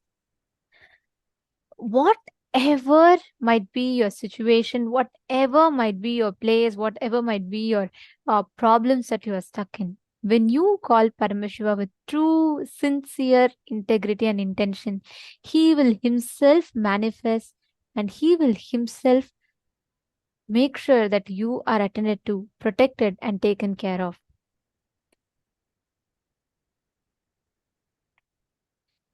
Today, during darshan, all of us are going to be receiving this powerful initiation.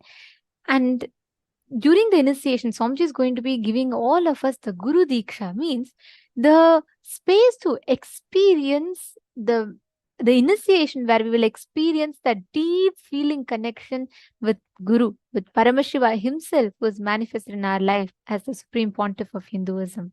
And most importantly, this initiation is very, very special because there is going to be a very powerful way through which you will be identifying the power of the initiation. Today, I request all of you for the darshan, please bring either a pendulum or a tuning fork and keep it in front of you. You will see how just through the initiation, you don't even need to physically touch it or move it. It will simply manifest. You will see immediately the pendulum and the tuning fork just through the initiation will start vibrating. It will start reverberating. So I request all the participants, every one of you, to take a few minutes. Please do head and get the tuning fork or pendulum and please be seated. Either of this is fine. We will all experience the very powerful initiation where we will know the power of the initiation just by the movement of the pendulum or the tuning fork. When Swamiji initiates, through the energy, through the power of the initiation alone, it will start reverberating, it will start moving. Yes, I see so many of you excited. You all can do experiences live today. Please understand, today during the initiation, you all will experience it. Make sure you're keeping it. Swamiji himself guide us. And last time Swamiji had himself told to keep it in front of the Ananda Gandha. So please just place it there. And the moment darshan starts, without you physically having to move it, touch it, without any of that, just through the power of the initiation alone, it will start reverberating. Please take a few minutes and I request every one of you to come and settle down in front of the camera.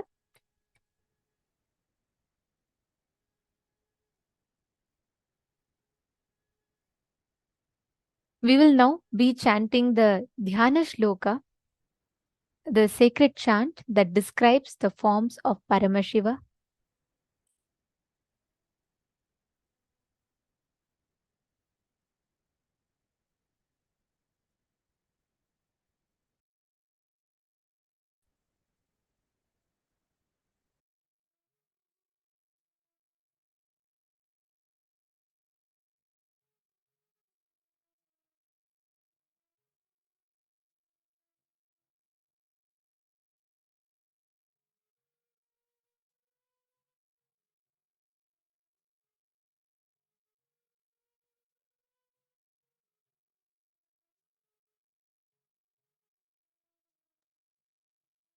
The first is the Dhyana Shloka of Vrishabhantika Murti form of Paramashiva. चतुर्भुजं त्रिनेत्रं च मग्रं परशुधारिणं धनुर्भानसमायुक्तम् उमया सहितं तथा सर्वाभरणसमायुक्तं दिव्याभरणसमावृतं पत्रं ददं वामकर्णे दक्षिणे कुण्डलान्वितम् उपवीतसमायुक्तं समभङ्गयुतं शिवं जटामकुटसंयुक्तं विलसद्विद्रुमाङ्गकम् एवं त्रिपुरसंहारम्. The next is Chandesha Anugraha Murti. चण्डेशां पीतवर्णं युगभुजसहितं दक्षहस्ते च टङ्कं वामे कृष्णं ददानं वरसहितं पार्वती वामभागं चण्डेशस्योतमङ्गे प्रतिनिहितकरं दक्षभागे त्रिनेत्रं सर्वालङ्कारयुक्तं शशिकलधरं गङ्गायुक्तमीडे देवस्य दक्षिणं भागे तु चण्डेशं तु प्रकल्पयेत् देवस्य बाहुमत्रेण चण्डेशायाम उच्यते न्यस्तव्योमप्रसादेन चण्डेशो भक्तिसंयुतः चण्डेश्वरं स्वर्णवर्णं बालभूषणभूषितं देवं शिरसि चण्डस्य लीलया परिशोभितं चण्डेशानुग्रहं प्रोक्तम्. The next is Kirathamurti form of Paramashiva.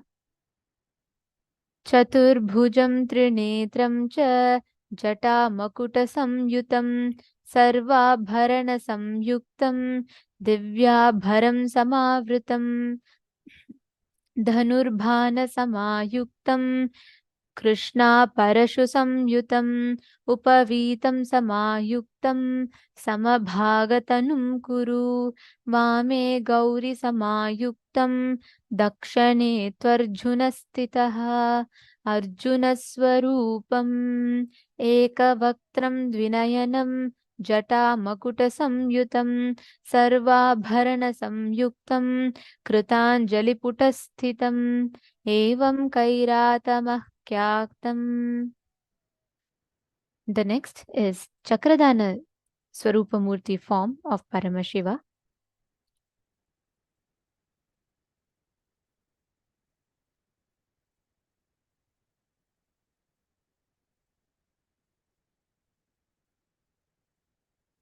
विष्णुस्त्वीशपुरस्थितो अञ्जलिकरो देवस्य पादाब्जयोः संस्थाप्यालक्षिणस्तथा Muktamalya Manisham Pitambaram Kaustubham Yastasmai Daya Param Pashupatim Padmakshayityakhya Tankam Krishnamagram Varam Cha Dhadatam Chakrapradam Tham Vaje Ekavaktram Trinetram Cha Jatamakutasamyutam Dhadham Menam Cha Parashum Varadam Chaiva Vamake Dakshine Chakram Samayuktam Dhatrurupam Mihochyate Devasya Vama Bhagetu Shyama Rupam Susamsthitam Sarva Bharana Samyuktam Pita Vastrotariyakam Shankham Chakram Samayuktam Uttare Chanjalim Syayet Evam Lakshana Samyuktam Vishnu Rupamihochyate. These beautiful forms of Paramashiva are the very same forms through which Paramashiva graces, blesses, showers his love on each of his devotees. Whoever connects to Paramashiva, prays to Paramashiva, he showers his own auspicious blessings on each of them.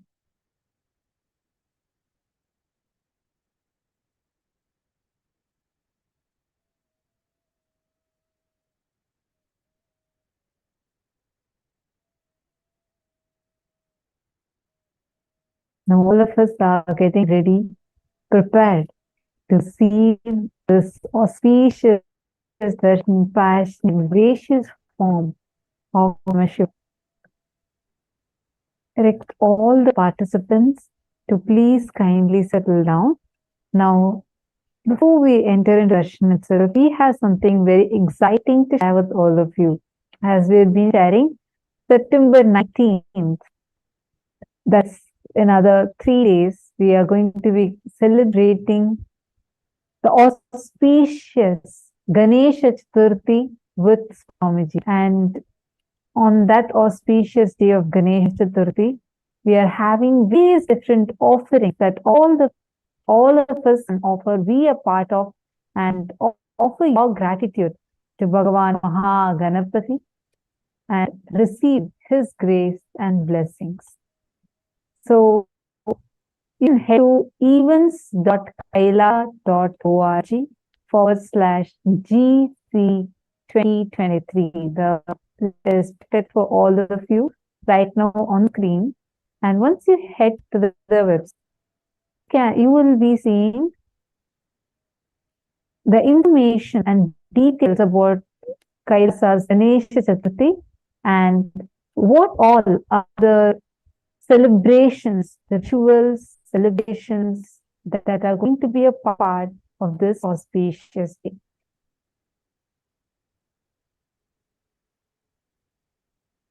You would also find the timings and the schedule for the Ganesha Chaturthi, and there are different range of sevas you could be a part of.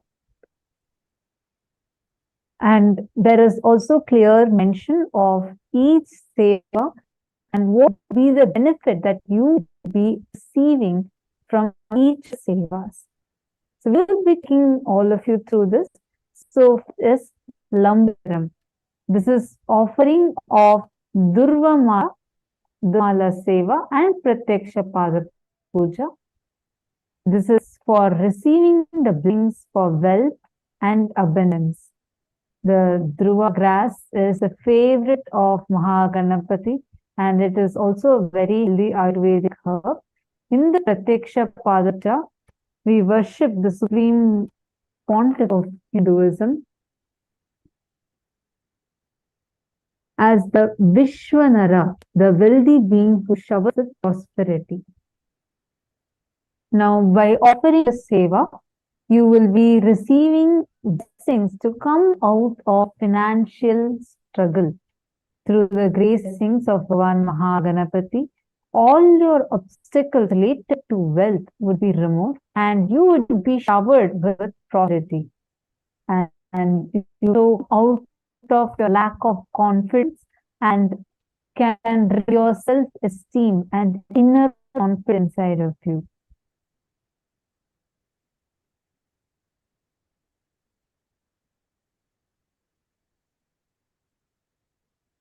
Like this, we have a range of sevas, for whether it is for the wealth, blessing, success, excellence, to remove obstacles.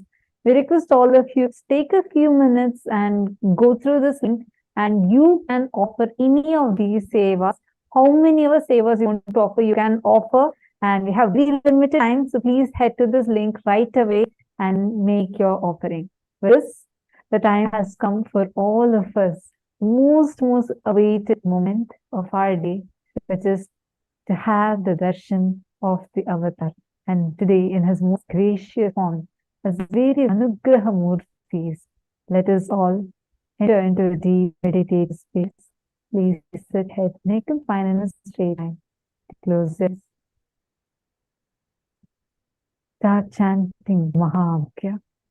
Om Nithyananda Paramashivoham.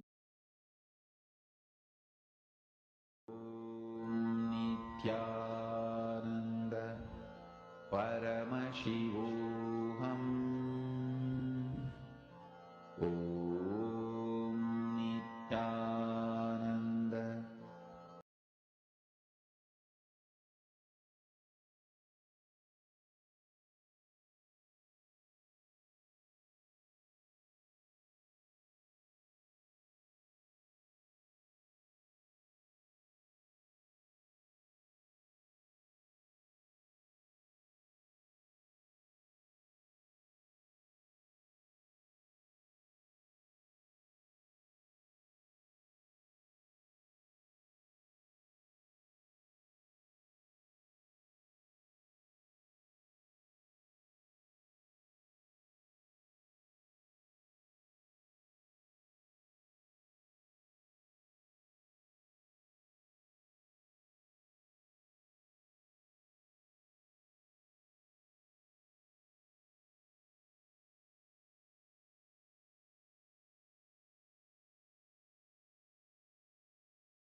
Connecting with the divine with your eyes closed is meditation. Connecting with the divine with your eyes open is darshan. Come, let's all now move from meditation to darshan. Slowly, very slowly, please open your eyes.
பித்தனே சித்தனே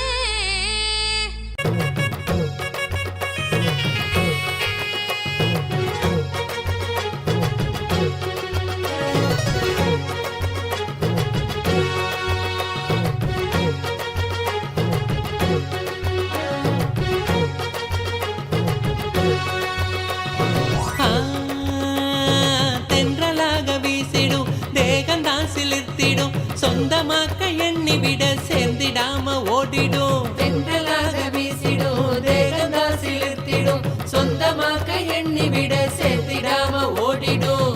கைகளும் துறக்க அது கனிவுடனே நிறைஞ்சிடும். இதயத்துக்குள்ள இனிதாக வரும் ஆனந்தம். கைகளும் துறக்க அது கனிவுடனே நிறைஞ்சிடும். இதயத்துக்குள்ள இனிதாக வரும் ஆனந்தம். சக்தியெல்லாம் தேடி வரும் ஞானமும் தான் கூடிவிடும். சக்தியெல்லாம் தேடி வரும் ஞானமும் தான் கூடிவிடும். நித்யானந்த சொன்ன சூத்திரம் அது எல்லாமே எங்களுக்கு வேத சாஸ்திரம். நித்யானந்த சொன்ன சூத்திரம் அது எல்லாமே எங்களுக்கு வேத சாஸ்திரம்.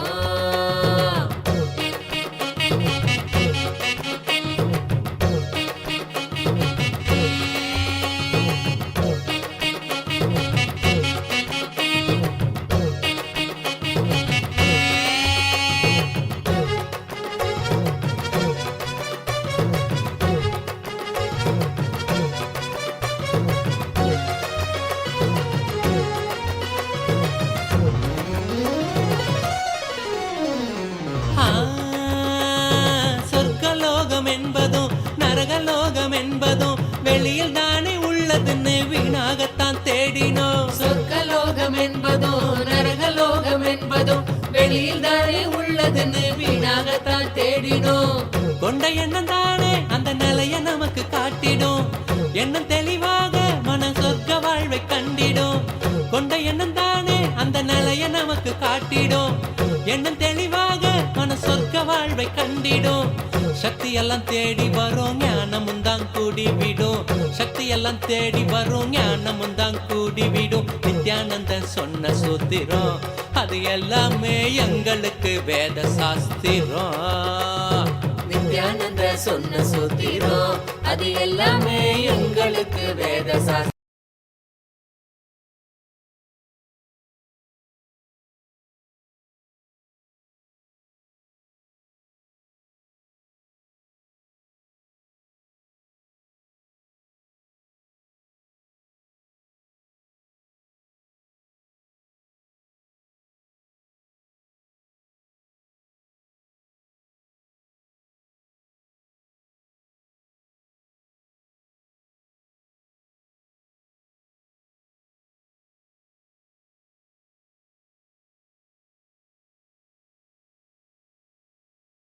சேர்த்திடும்.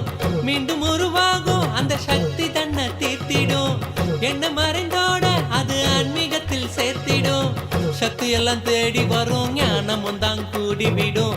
சக்தி எல்லாம் தேடி வரும் ஞானமும் தான் கூடிவிடும். நித்யானந்தன் சொன்ன சூத்திரம் அது எல்லாமே எங்களுக்கு வேத சாஸ்திரம்.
शोभितं बाललोचन जात पावकदग्धमन्मथविग्रहं भस्मदिग्धकलेवरं भवनाशनं भवमव्ययम्.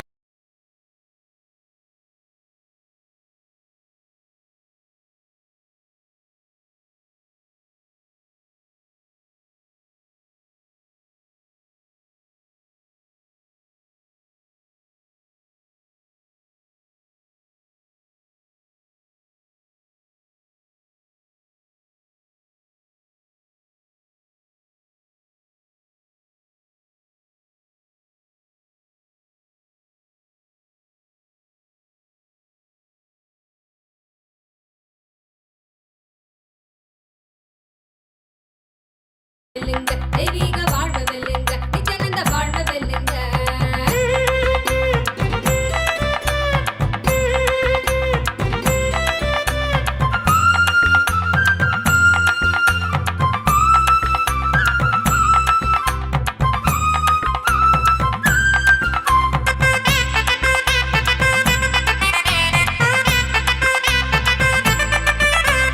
தெய்வம் ஒன்ன மனுஷனாக வேஷம் கட்ட சொல்லிய பூமிக்கு தான் அனுப்பி வச்ச சூற்றுமந்தான் என்னாங்க.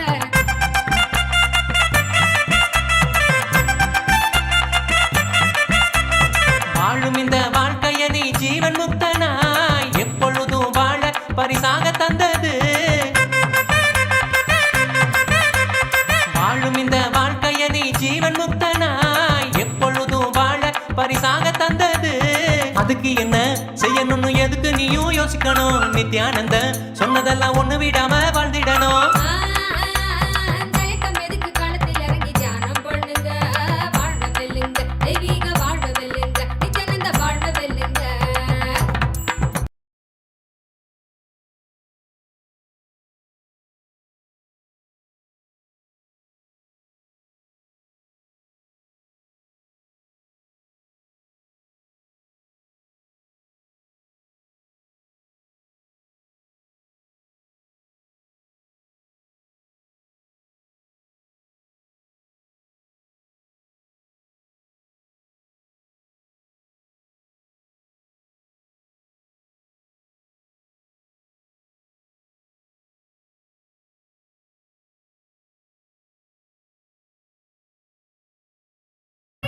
குருவென்ற நிலையிலும் இருப்பார், குழந்தையைப் போல் சிரிப்பார். குருவென்ற நிலையிலும் இருப்பார், கருணையின் வடிவம் அவர் சின்னையா.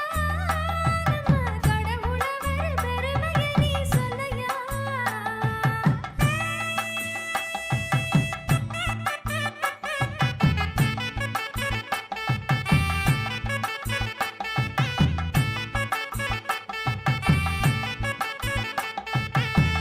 அருணையில் பிறந்தவரு ஆனந்தமத அருள்பவரு. அருணையில் பிறந்தவரு ஆனந்தமத அருள்பவரு. நித்யானந்த சாமி அவர் பெருமா, நமக்கு வழிகாட்டிடும் தெய்வம் அவர் தானம்மா. அழகா விளக்கம் கேட்ட சின்ன புள்ள விளங்கிடுச்சா சொல்லு புள்ள. நித்யானந்தர் சொன்ன சொல்ல நாம எல்லோரும் வாழணும் வாழ்க்கையில. விளக்கம் கேட்ட சின்ன புள்ள விளங்கிடுச்சா சொல்லு புள்ள. நித்யானந்தர் சொன்ன சொல்ல நாம எல்லோரும் வாழணும் வாழ்க்கையில.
சொல்லும் அந்த மனித பிறவி எடுத்தாச்சு அறிவியல் கூறும் அந்த ஆறறிவும் கிடைச்சாச்சு இருப்பினும் These, the forms of the deities that we are worshipping today, depict this same Leela.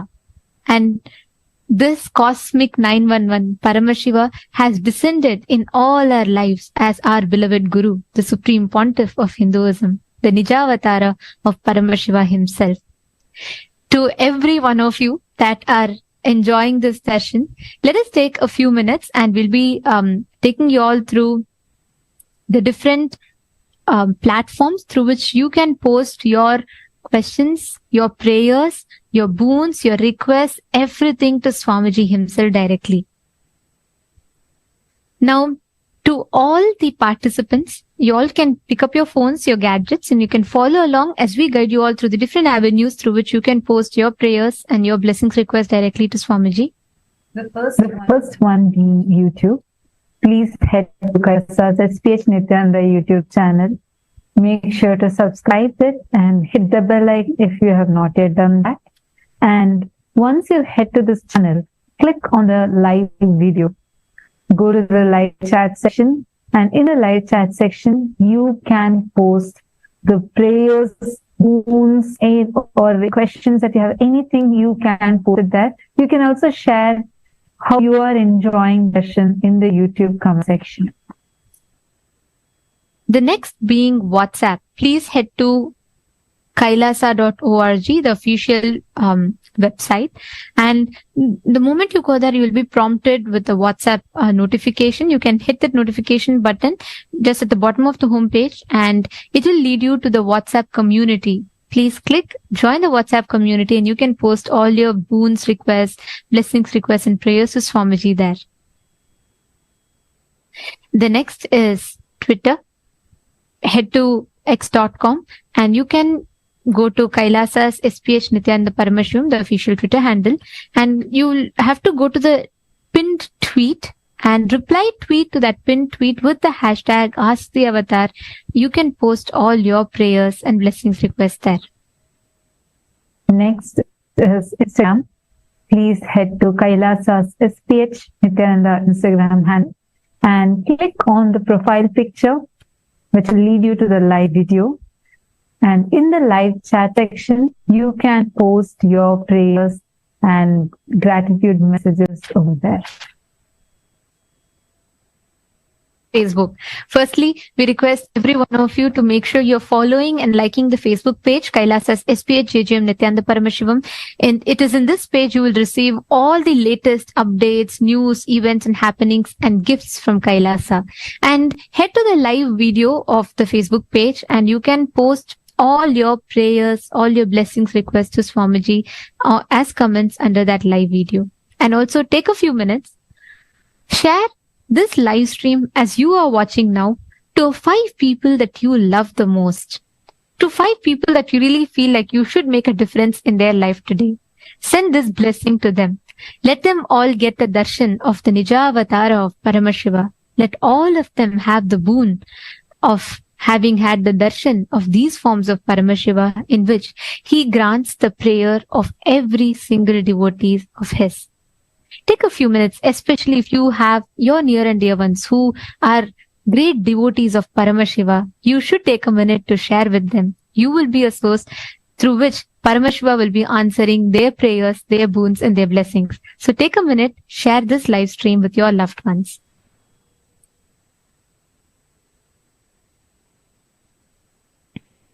Today, as all of us sit here, we all understood about the power of Guru Bhakti, feeling connection. We witnessed various different Leelas of Paramashivas. And we learned about the software of today's initiations that we are going to be receiving. All these sciences of Hinduism. And now we'd like to take this opportunity to invite all the Hindus to be part of the Kailasa's Hindu voting, where the Supreme Pontiff of Hinduism is spearheading a grand revival of the responsible democracy that Hinduism stands for, where every voter is educated with the right context right information about every choice, the pros and cons, based on which the complete freedom is given to the voter for him to make the decision for what he chooses to vote. And today's subject is, as Hindus, our lives are rooted in the connect with the divine. Through our lifestyle, rituals, scriptures, and through various forms, we strive to experience the divine. So all the Hindus, the entire Hindu diaspora across the world, in your opinion, which of the following do you think is the best way to foster the feeling connection, the Bhakti? The options are: option 1, Tritiya Pada, where offering puja, serving the deities, and cherishing the feeling connection. You feel that is the best way to cherish and cultivate more and more devotion towards divine. Option 2, enriching, where we not only embody and live by the teachings of the Guru, but also share the profound teachings with the world and enrich the world, and therefore experience the devotion to dense oneness and have the joy of feeling connection with the world. Option 3, Shastra Dhyana, where by studying the sacred scriptures and immersing ourselves in the words of the Guru, we can deepen our understanding and feel connection with the divine. Out of the three, which one do you think is the best way for us to foster the deep feeling connection with the divine and to reach the world also with this feeling connection? Take a few minutes and head to even.kailasa.org/Hindu-votes and you cast your vote there. And also please head to Twitter, and in Twitter, along with the hashtag Kailasa Parliament and tagging Swamiji's handle, you can tweet as to why you made choice. Do you feel the choice that you have chosen is the best one? Using this as an opportunity, I would like to urge all the Hindus, the global Hindu diaspora all over the world, to participate in this. Hindus, we are 2 billion in number, and yet majority of our temples are still continuing to get destroyed. Majority of the decisions being made for Hinduism are unfortunately today in the hands of people who are not even Hindus. The Supreme Pontiff of Hinduism, through the revival of Kailasa, has not just restored the political legitimacy of Hinduism, Swamiji has also restored the right for every Hindu to decide for Hinduism. Today, if me and you make it a practice to start taking responsibility for the decisions we make for our next generations, we can reach this out to the 2 billion Hindu mass that is spread as a global diaspora and are successful in various different countries in their respective fields. It is time that we as Hindus take responsibility to spread this awareness to our fellow Hindus. So I like to use this as an opportunity to urge every single Hindu, whether you are a born Hindu or you're a practicing Hindu, the moment you are initiated by the Supreme Pontiff of Hinduism, you are officially a practicing Hindu. So we request all of you to take a moment, please share this link to your near and dear ones or any Hindu that you know. The best way you can do this is by sharing this link on the social media platform, along with spreading the awareness to Hindus of what a great opportunity this is for us as Hindus to decide for Hinduism. So let us make use of this opportunity, and I request every one of you to take responsibility and let us use this platform to make decisions for the future of Hinduism. And next, I'd like to call upon the Kailasa's Chit Sabha, members of the Chit Sabha House of Parliament, to please cast your vote on today's very important topic. As all of us have been a witness to, Kailasa, the Hindu nation, is a testament to 30+ plus years of the dedicated hard work of the Supreme Pontiff of Hinduism, our beloved Swamiji. And all of us have been personally a witness to the hard work, to the dedication, and to the commitment of the Supreme Pontiff of Hinduism. Now, Kailasa, as a result, which has successfully restored the political legitimacy of Hinduism. There are still persistent attacks that is happening, continuing to happen on the global Hindu diaspora, be it our temples, destruction of temples, calling for the eradication of Sanatana Hindu Dharma, the attacks on Hindu gurus, and ultimately the attack on the Supreme Pontiff of Hinduism himself. So today's a question that we would like to ask all of you, the opinion makers and policy makers of Kailasa, is that what do you think is the reason that the attacks on Hindus, the Hindu indigenous traditions, Hindu gurus, and the Supreme Pontiff of Hinduism is still continuing? The options are: number one, the persistent attacks of anti-Hindus, the anti-Hindus continuously attacking is the reason. Option 2 is the criminally negligent, reluctant Hindu warriors not waking up to the reality of these attacks. Or option 3 is if you think there is no serious threat to Hinduism.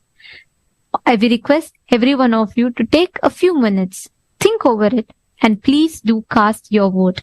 Your vote, your opinion, will be setting the policy for Kailasa, the Hindu nation. So we urge all of you to use this platform to cast your vote, your opinion.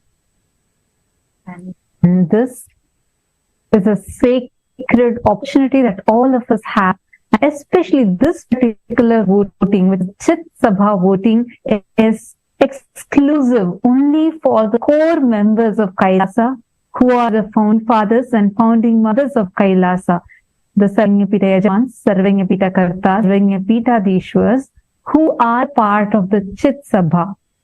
So we urge all the Chit Sabha members to immediately head to the form, which will be shared to all of you in your chats, and please cast your vote. Your voice is important, your vote is important. These are parts of very important steps for the policies of Kailasa. So please take a few minutes and head to the vote. I request all the members of Chit Sabha as well as the entire Hindu diaspora to be part of this Hindu voting spearhead by the Supreme Pontiff of Hinduism to revive the responsible democracy as well as uniting the 2 billion Hindus across the globe. With this, let us now continue enjoying this beautiful, graceful darshan of Paramashiva manifesting his various Anugraha Murtis.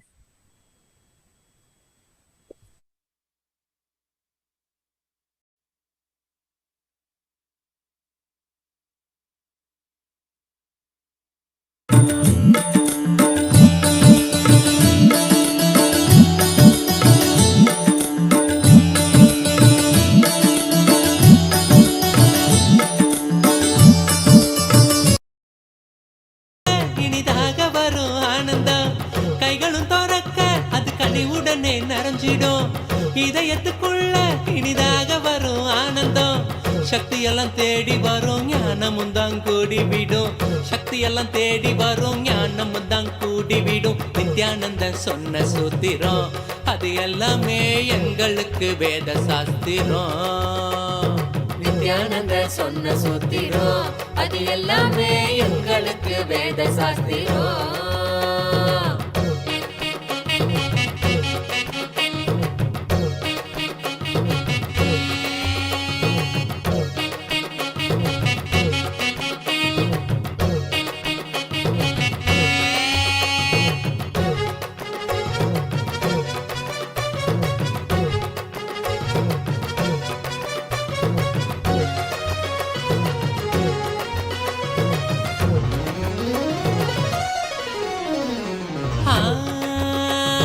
சொர்க்கலோகம் என்பதும் நரகலோகம் என்பதும் வெளியில் தானே உள்ளதுன்னு வீணாகத்தான் தேடினோம் சொர்க்கலோகம் என்பதும் நரகலோகம் என்பதும் வெளியில் தானே உள்ள உள்ளதுன்னு வீணாகத்தான் தேடிடும்.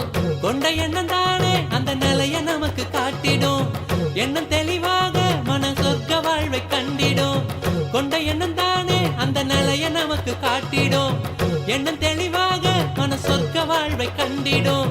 சக்தி எல்லாம் தேடி வரும் ஞானமும் தான் கூடிவிடும். சக்தி எல்லாம் தேடி வரும் ஞானமும் தான் கூடிவிடும். நித்யானந்தன் சொன்ன சூத்திரம் அது எல்லாமே எங்களுக்கு வேத சாஸ்திரம். நித்யானந்த சொன்ன சூத்திரம் அது எல்லாமே எங்களுக்கு வேத சாஸ்திரம்.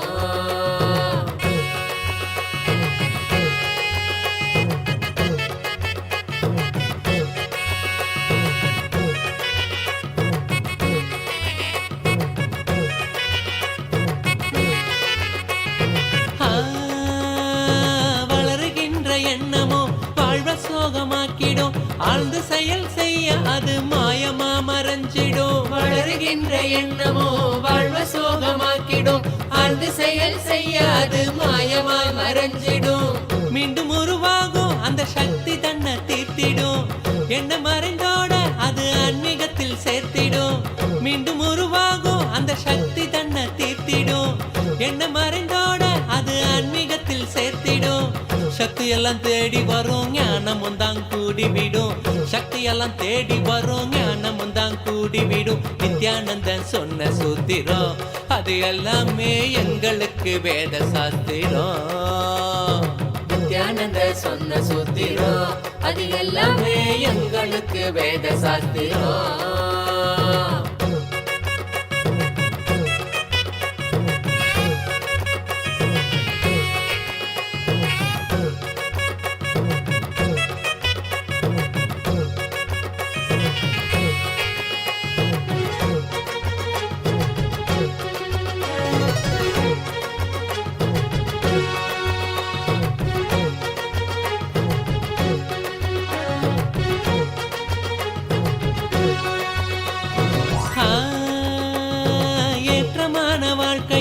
இறக்கம் கண்ட போதும் மனம் ஏற்றுக்கொள்ளும் பக்குவத்தை பாங்குடனே கொள்ளணும். ஏற்றமான வாழ்க்கையும் இறக்கம் கண்ட போதும் மனம் ஏற்றுக்கொள்ளும் பக்குவத்தை பாங்குடனே கொள்ளணும்.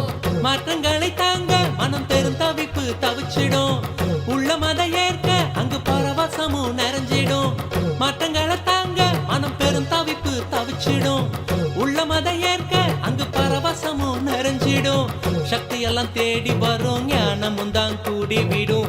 சக்தி எல்லாம் தேடி வரும் ஞானமும் தான் கூடிவிடும். நித்யானந்தன் சொன்ன சூத்திரம் அது எல்லாமே எங்களுக்கு வேத சாஸ்திரம். நித்யானந்த சொன்ன சூத்திரம் அது எல்லாமே எங்களுக்கு வேத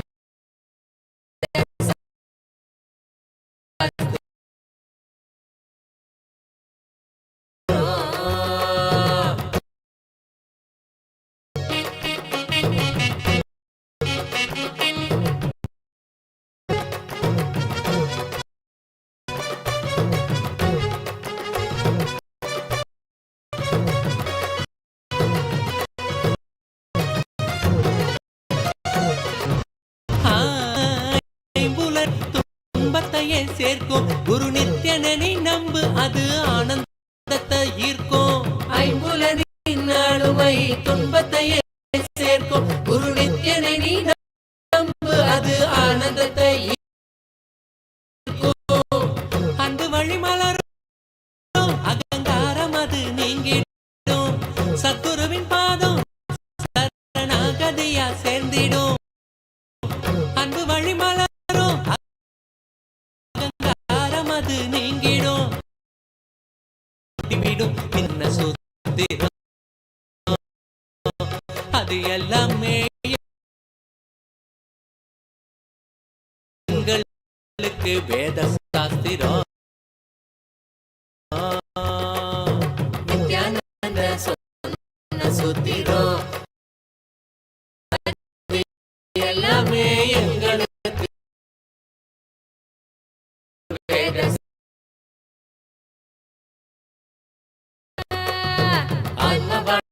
வாழ்ந்து பார்க்கணும், அனுபவிக்கணும். சொன்ன அது எல்லாருக்கு வேணும்.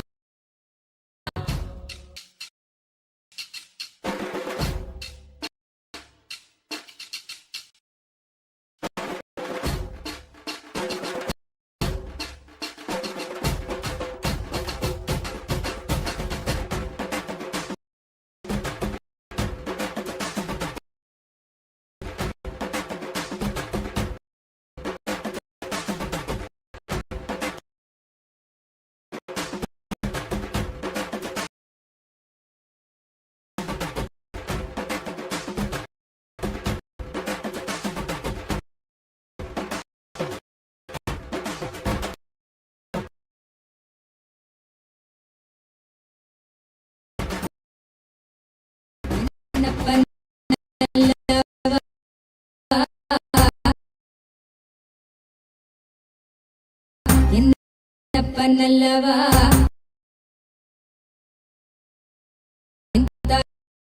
அல்லவா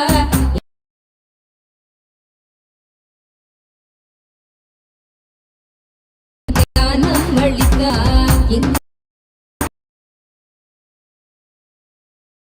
நிறைந்தவா என்னப்ப நல்லவா தாயும் அல்லவா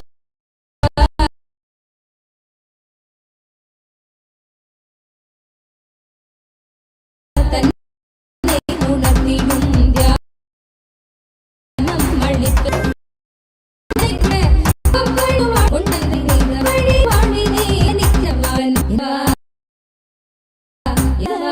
தடும் தியான என்ன நல்லவை அல்லவா தன்னை உணர்த்திடும் தியானம் அளித்தவா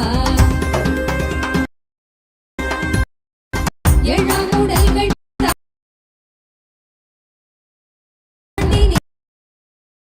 வாழ்வும் கண்டிட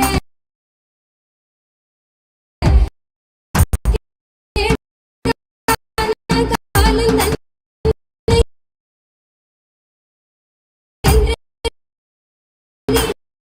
நின்றிட ஏழாம் உடல்கள் தாண்டி நித்திய வாழ்வும் கண்டிட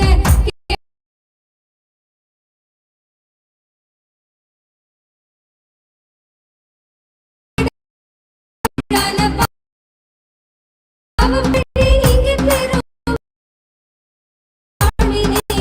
கொண்டாட நித்யானந்த ஸ்மரண என்ன பல்லவா தாயும் அல்லவா தன்னை உணர்த்திடும் தியானம் அளித்தவா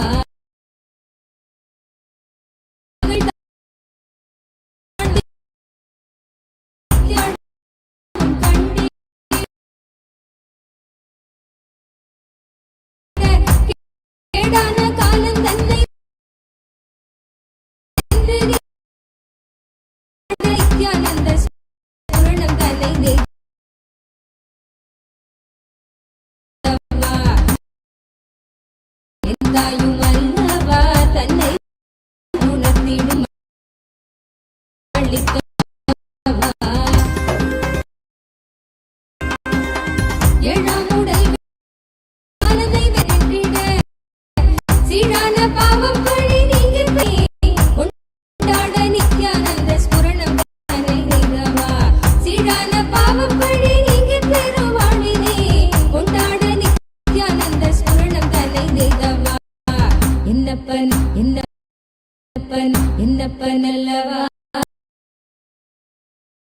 என் தாயும் அல்லவா தன்னை உணர்த்திடும் தியாவா தாயும தன்னை என்ன உணர்த்திடும் அளிக்கவா எங்கும் நிறைந்தவா எண்ணம் கடந்தவா பொங்கும் அருவியாய் ஆனந்தம் தந்தவா எண்ணம் கடந்தவா அருவியாய் ஆனந்தம் தந்த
நித்யானந்த பொருளான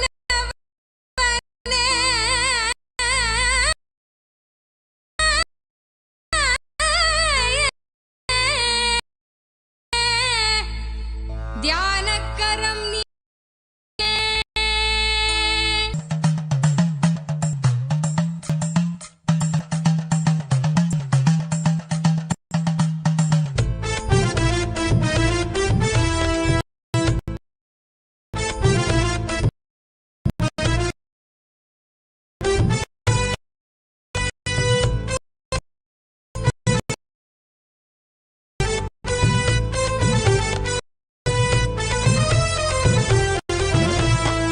தங்கமல்லி வந்த மகாதேவிகமாகின்றவா அண்டத்துக்கு நித்யானந்த தியானம் தந்தவா தங்கமல்லி வந்த மகாதேவிகமாகின்றவா அண்டத்துக்கு நித்யானந்த தியானம் தந்தவா கட்டி தரும் நித்யானந்தன் தியானம் தன்னை செய்தது பக்திகள்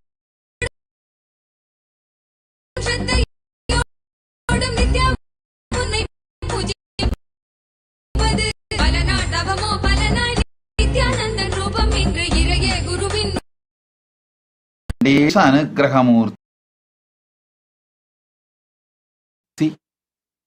பாசுபத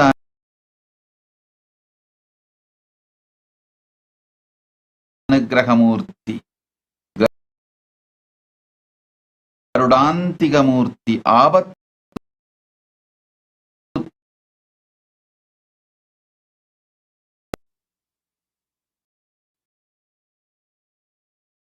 shower you all tense feeling and I love you into the listen first you you inside you remember you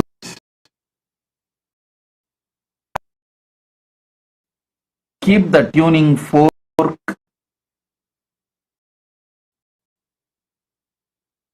or the pendulum in front of your third eye with that one powerful cognition. You exist. That's enough. I exist in the I inside you. I'll vibrate,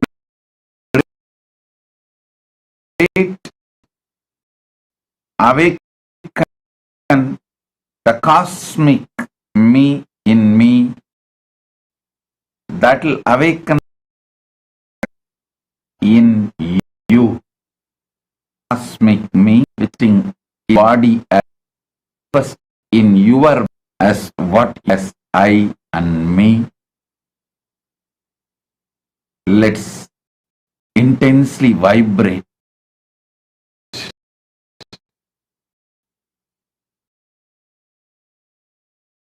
In this cosmic oneness.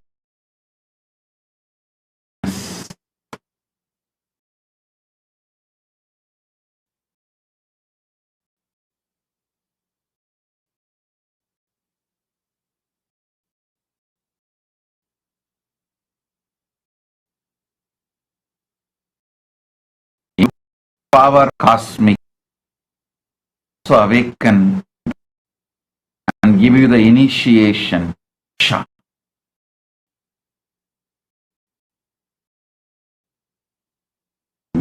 Guru Bhakti intense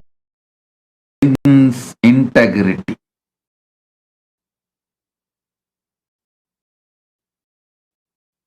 Oh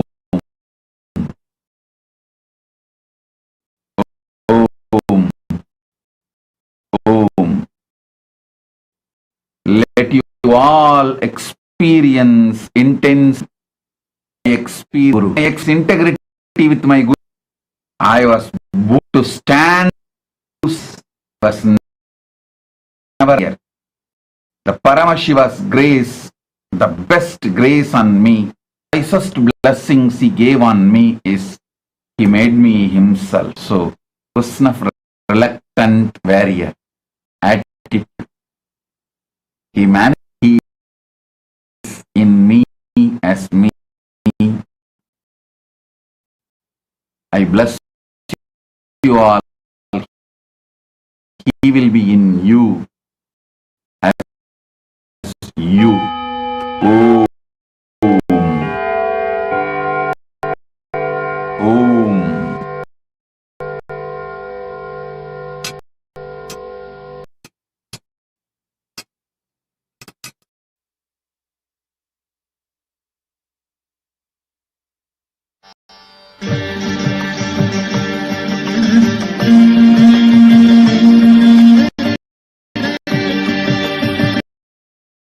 உற்சாகமாக உணர்த்திட இன்பம் கண்டோமே உள்ளமது சொர்க்கம் அதை அண்டத்தான் தேடுது உள்ளுரையும்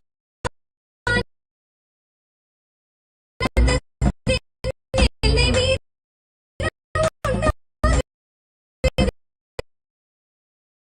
ஆடும் யாரை நித்திய தன்னை தந்து இங்கு தேடும் நின்ற பாதத்துக்கு நித்யானந்த தியானம் தந்தவா நித்யானந்தா நீ இல்லாமல் கொண்டாடும் எம்மை ஞானத்தின் மெய்தி தந்தாய் நீ உண்டாகும் நித்யா உள்ளம் தெய்வீகம் கொண்டாடும் என்றாய் நித்யா கள்ளங்கள் இல்லாமல் கொள்ளும் தெய்வீகம் என்னாலும் எம்மை ஞானத்தின் மெய் வாழ்வில் சேர்க்கும் யுக்தி தந்தாய் நீ நித்யா பாதம் அதை கண்டாலே போதும் மெய்ஞானம் வாழ்வில் பொறியாக குடியேறும் அகம் தெளிந்தே ஆனந்த கூத்தாடிவிட குருவாய் வளர்ந்தார் மெய்ஞானம் எம்முள் வந்திட கமலி வந்தவா தெய்வீகமாய் நின்றவா அண்டத்துக்கு நித்யானந்த தியானம் தந்தவா நகமலை வந்தவா தெய்வீகமாய் நின்றவா அண்டத்துக்கு நித்யானந்த தியானம் தந்தவா கட்டி தரும் நித்யானந்தன் தியானம் தன்னை செய்தால் அது பக்தியோடும் ஸ்ரத்தையோடும் நித்யா உன்னை பூஜிப்பது பல நாட்டவமோ பல நாய் நித்யானந்தன் ரூபம் இன்று இறைய குருவின் உருவில் காக்கும் எண்ணம் கொண்டு நகமலை வந்தவா தெய்வீகமாய் நின்றவா அண்டத்துக்கு நித்யானந்த அம்புபோ சுருச்ச மோகத்து சூரிய நர்வமு எங்கே போல மோக எங்க சந்திரனா எங்கெங்குச்சோ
மார்கழி மதி ஒளி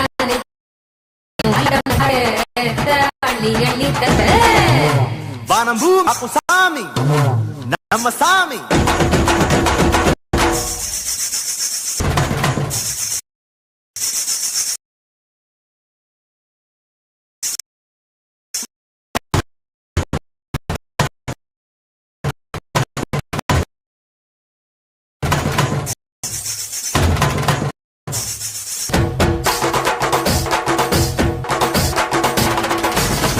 துரவரத்தினமே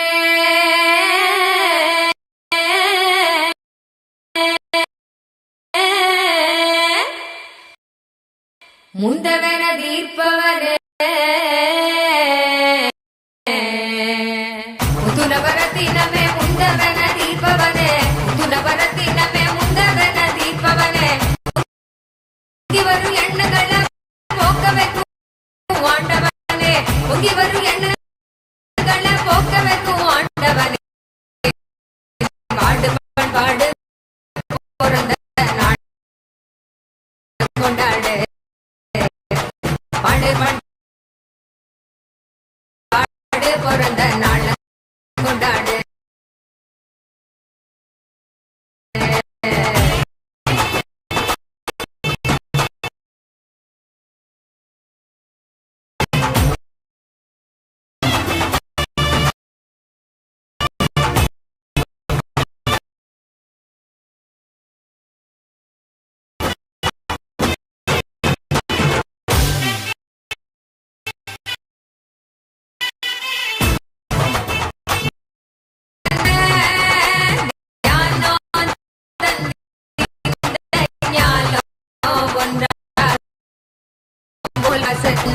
வீரத்தில் தமகன்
வெத்தலை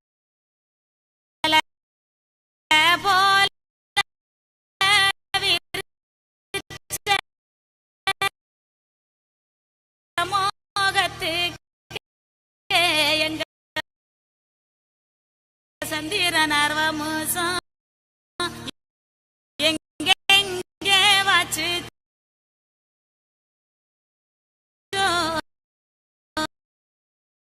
கோடி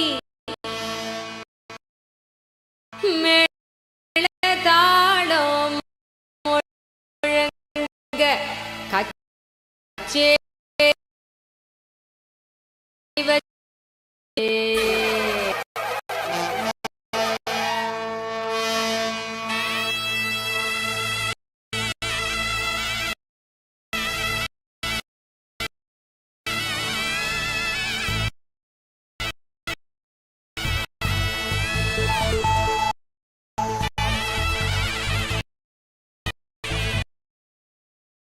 சிவனே இறங்கி நடி வணங்கி என்னால கொண்டாடடி நித்திய சிந்து சிரி குல பூலோகமே நித்திய ஆனந்தமாகுதடி நித்திய சொல்லும் ஒரு சொல் தேடி வந்த தெய்வ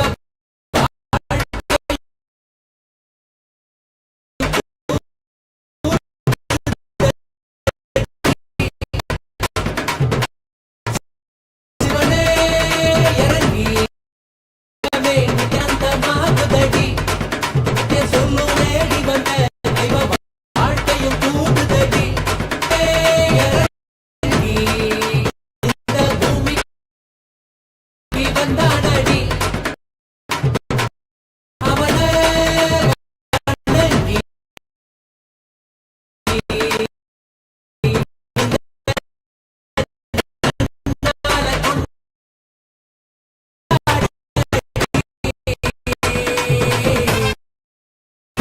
துள்ளுலகும் வெடிதுலகும் ஏற்ற முகம்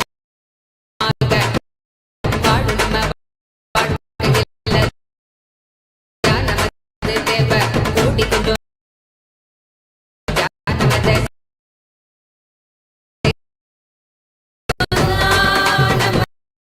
சாமி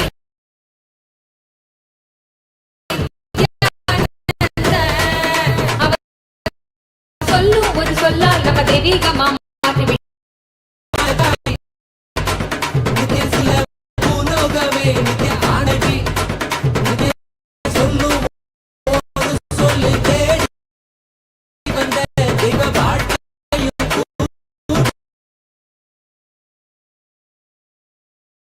கூடுதடி சிவனே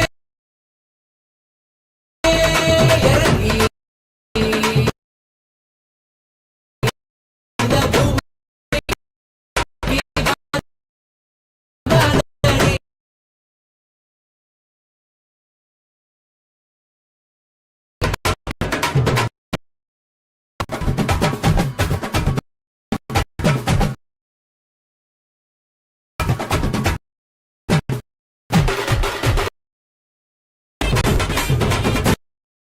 நாட்டுக்கு ஞானம் கொடுக்க நித்திய மனுஷனில் நாம உணர நாடி வந்த பக்தருக்கு ஞானம் கொடுக்க நித்திய மனுஷனில் தெய்வம் ஒன்று நாம உணர சிவனே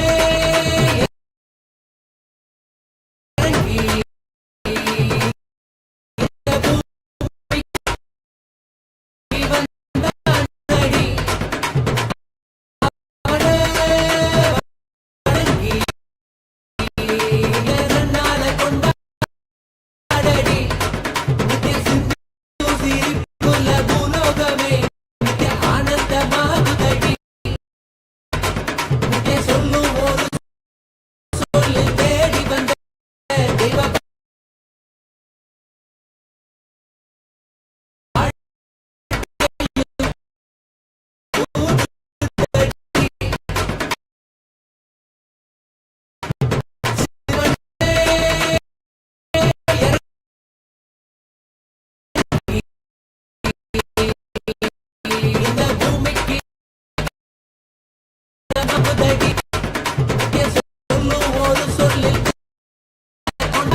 my blessings.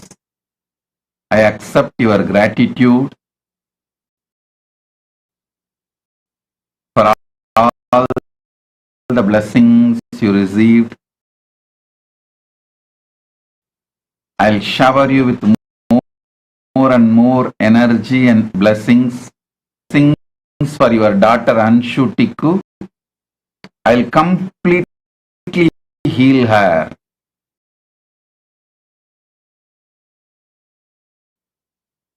Anshu Tikku, I commit with you. I'll completely heal you. Blessings, oneness.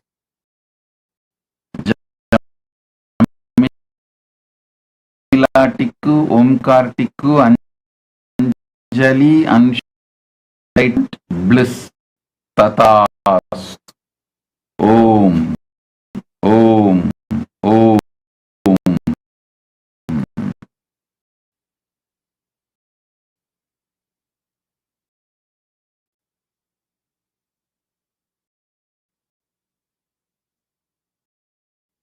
Santidas. Santidas. Sri Nithyalakulishwaran. Oh God.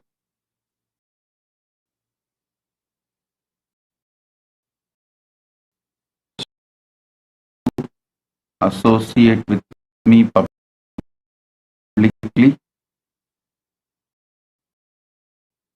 So, reluctance to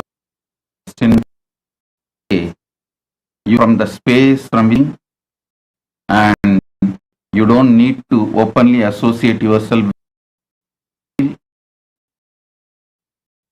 same thing. I can just operate from Paramashiva space. Why do I need to operate from the earthly plane to connect with you? You can be in your space and say your space. I can also be in my space and say my devotees will know my space. So tends to answer your those people who associate, they are waiting to get hurt. You may be waiting to get hurt from me. Even one word, you may be just waiting to get hurt. So I do not know. It's a lot of I cannot answer, and I cannot even your name. I even felt, oh God, why did I read this? Gave you, because who will who all will come to know that you are associated with me, and what will happen to you, and after effects of all that in your life, there is so much to be very, very careful. I can, how much I can answer. So because all these are there, I'll just complete with one word, Tathastu. Om. Next. I complete the departure of you class. Om.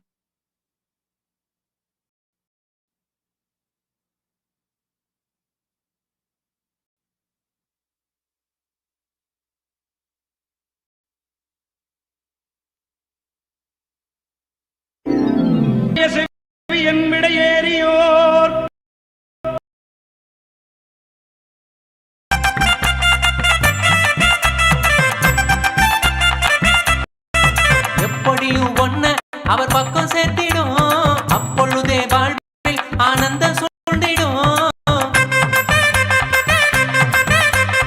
எப்படி அவர் பக்கம் சேர்த்து ஆனந்தம் சொல்றேன் எங்களுக்கு நித்யா சத்தியத்தை ஞானம் என்னும் யுக்தியாக தந்தானே.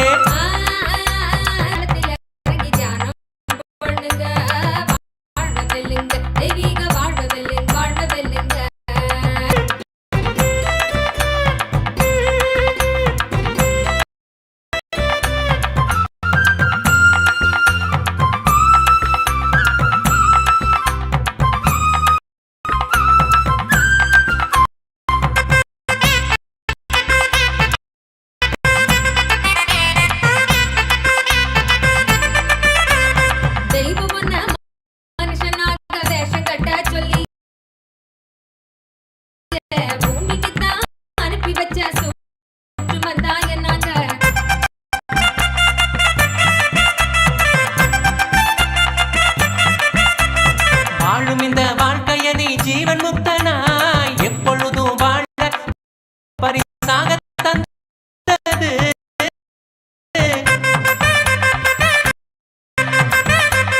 வாழும் இந்த வாழ்க்கைய நீ ஜீவன் முக்தனாய் எப்பொழுதும் வாழ பரிசாக.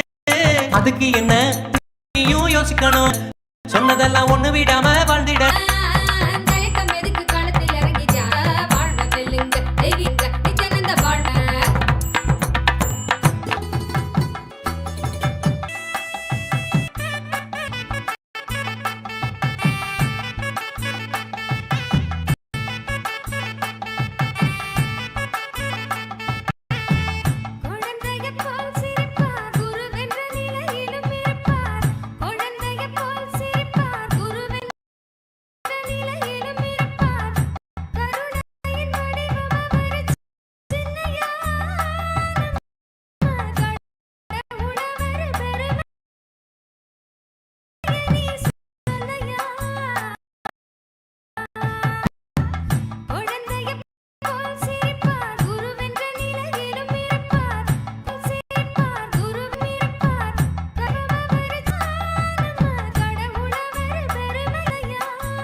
அருணையில் பிறந்த அந்த மரு அருணரு ஆனபவரு நித்யானந்த சாமி அவர் பெருமா நமக்கு வழிகாட்டிடும் தெய்வம் அவர் தானம்மா.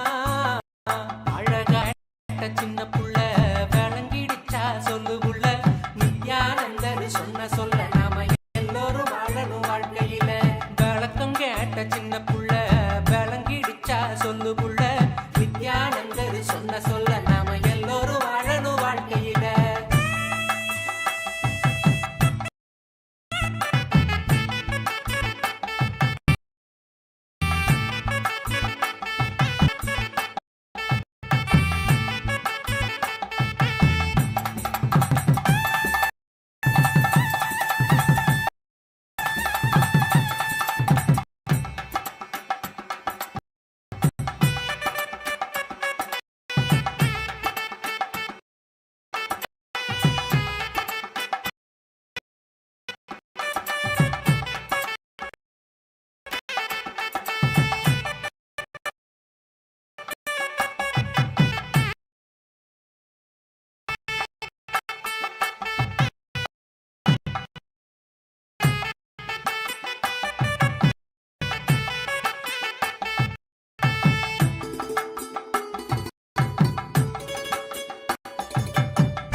எத்து வைக்க முன்னா ஞானக்கார போல நல்ல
Om, Om, Om.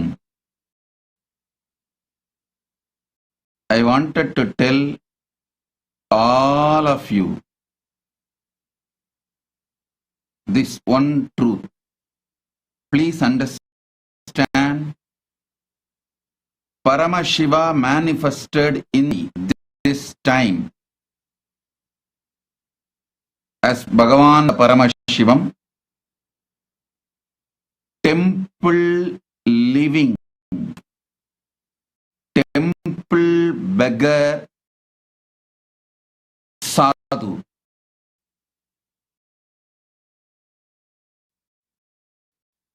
I lived in temple.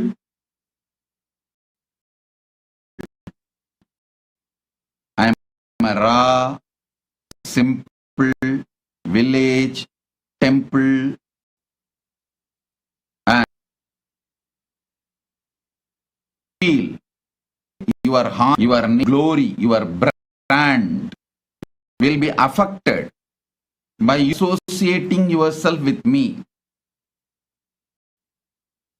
I humbly request you to keep your life with yourself. I don't hate you, but I am not qualified to handle the elite people like you all. I am a very simple raw sadhu and understand. I know if I assume the body from Maha Kailasadi, I will lose my brand as Paramashiva and go through all these defamation, knowing that I assumed this body and going through this defamation. Brand glory will be harmed. Okay, no problem. I don't have a problem. You, at the age of 3, I got initiated into Balasanyas. From that time,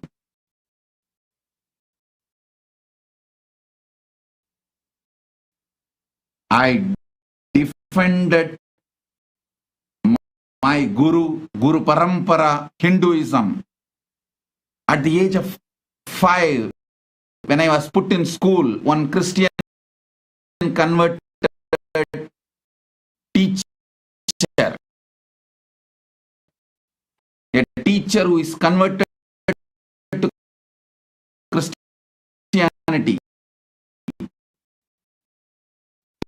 tried to rub my my sampradaya. Never avoided wearing vibhuti. Not only ate him, his hand, never went to that school and his class again. I said, as long as he is in that school, in that class, I will not go to the school.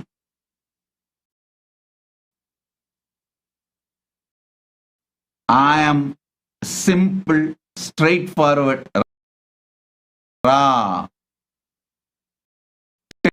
temple beggar, sadhu.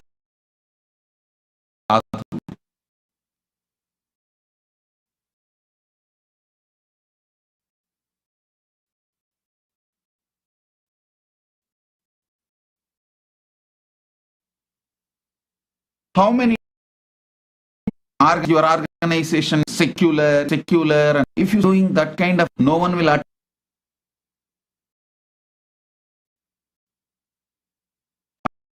I did not with the fear of attacks.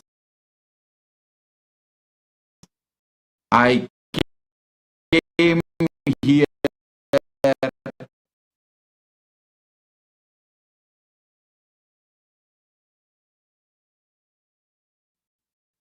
to do the mission of Paramashiva.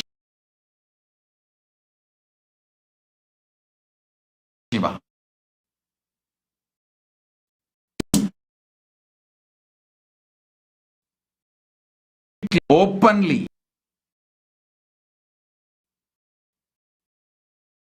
Bye.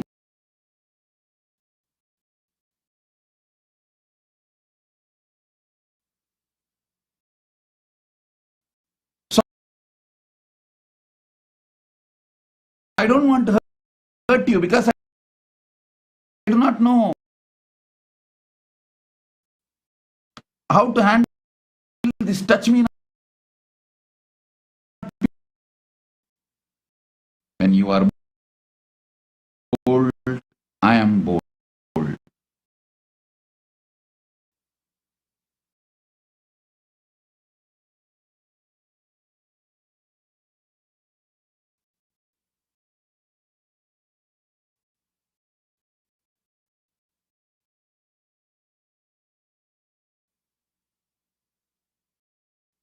I am willing.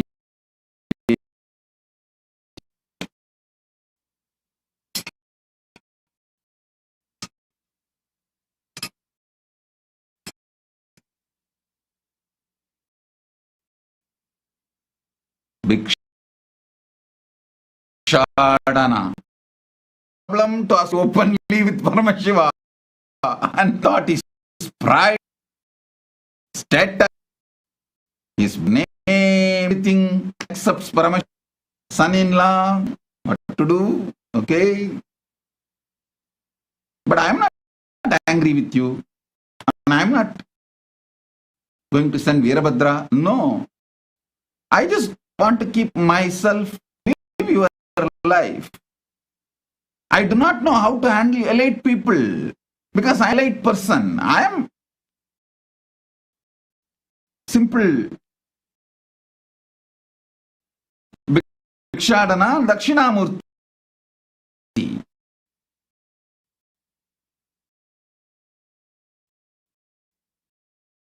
Kiradamurti.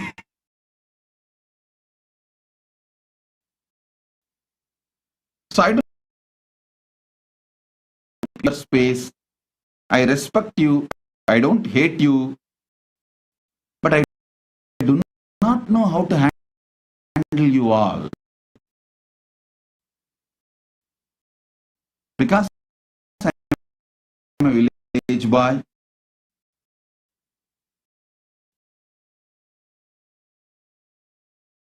Very straightforward.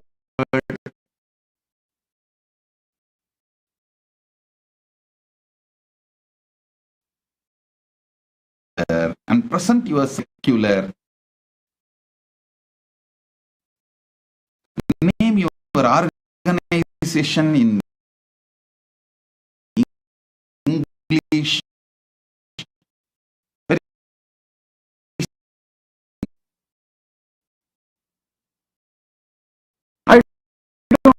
hate secular gurus. I don't. I am a Rashadana Dakshinamurti.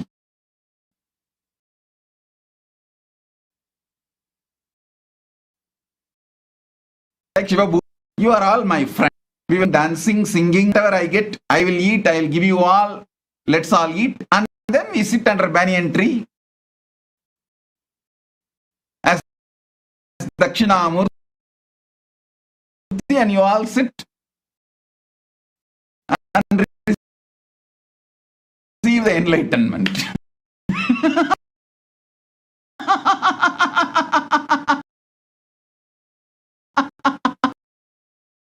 Come, let's go around, take bhiksha.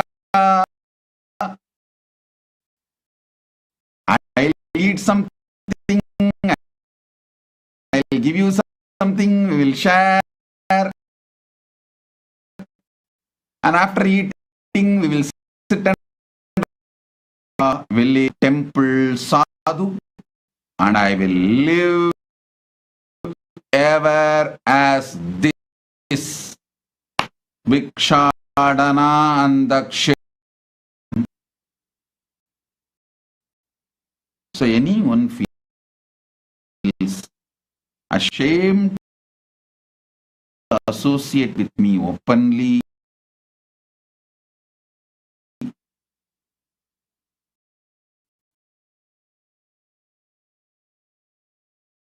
I don't hate you. I want to repeat. Repeatedly, I want to tell you, I don't hate you.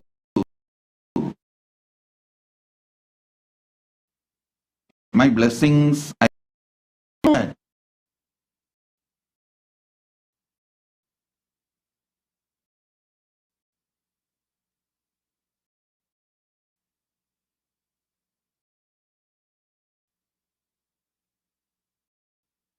Om, Om, Om.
அது ஆன்மீகத்தில்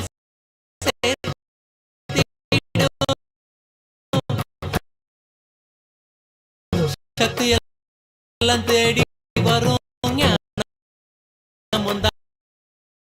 தியானங்க சொன்ன சுத்தி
அதை ஏற்க பரவசமும் நிறைஞ்சிடும்.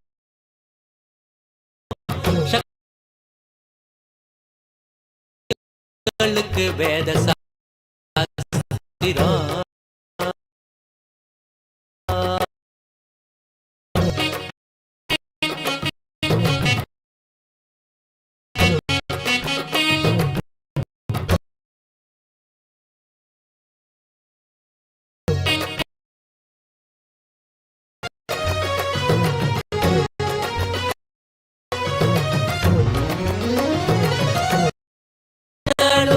துன்பத்திற்கும் ஒரு நித்தியனை நீ நம்பு, அது ஆனந்தத்தை ஈர்க்கும்.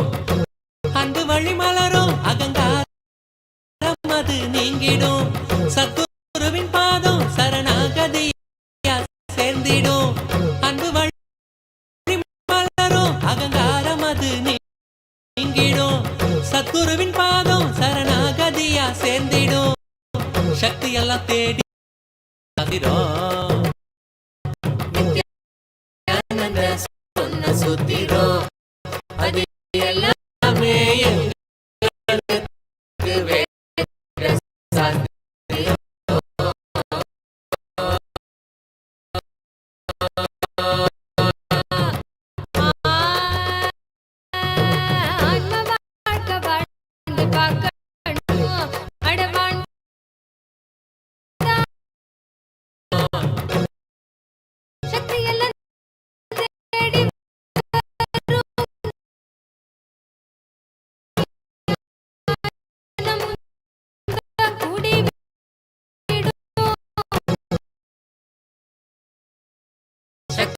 எல்லாம் தேடி வரும் ஞானம்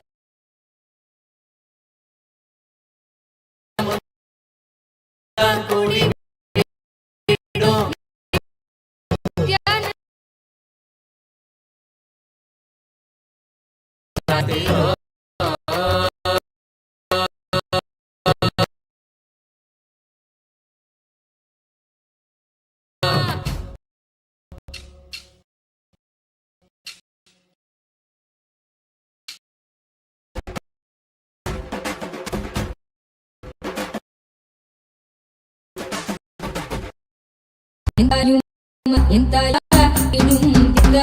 நல்லவாயும் தன்னை உணர்த்திடும் அளித்தவன் நிறைந்தவன் கடந்தவா பொங்கும் அருவி எந்தம் தந்தவா எங்கும் நிறைந்தவா எண்ணம் கடந்தவா பொங்கும் அருவியா ஆனந்தம் தந்தவா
அளித்தவா என்னப்ப நல்லவா என் தாயும் அல்லவா தன்னை தியானம் அளித்தவா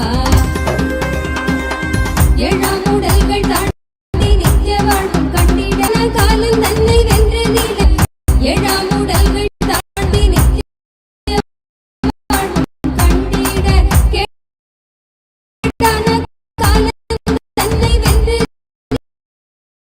நின்றிட சீழாத பாவம் பழி நீங்கி வாழ்வினை கொண்டாட நித்யானந்த ஸ்புரணம்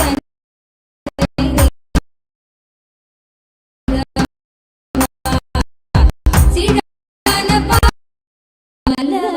உணர்த்திடும் தியான என்னப்பன் என் தாயார்த்திடும் அளிக்கவும் நிறைந்தவா இருந்தவா பொங்கும் அருவியாய் ஆனந்தம் தந்தவா எங்கும் நிறைந்தவா எண்ணம் கடந்தவா பொங்கும் அருவியாய் ஆனந்தம் தந்தவா என்னப்பன் அல்லவா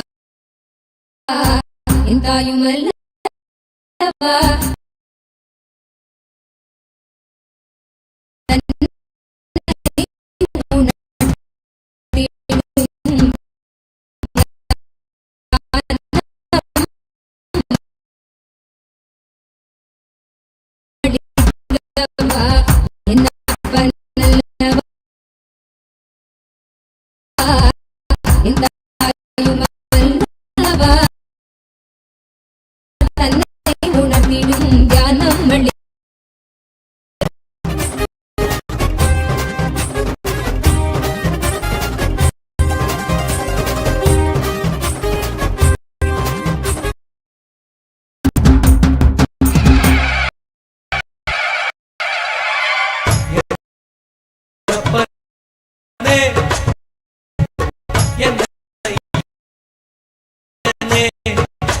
நித்யானந்த நித்யகாருண்யமே என்னப்பனே என்னையனே நித்யானந்த நித்யகாருண்யமே Nithya Nithya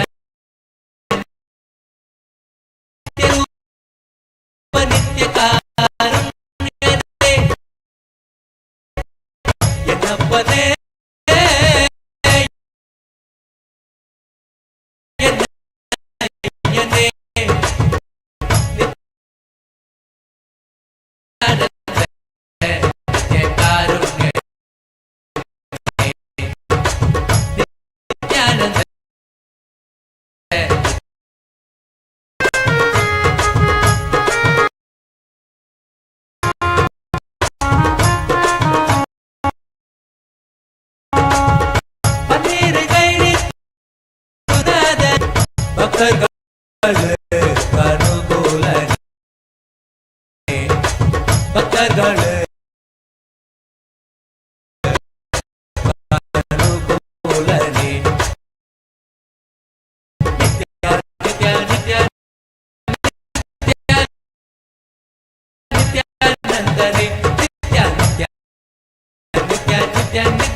The Paramavatar of Paramashiva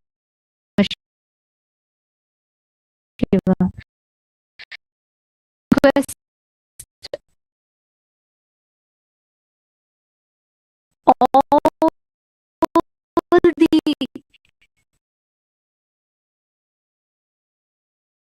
devotees, disciples, Kailashians,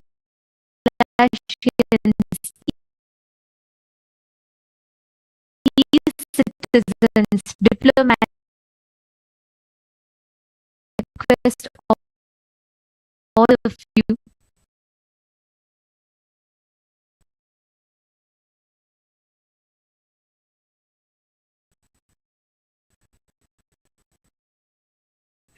let us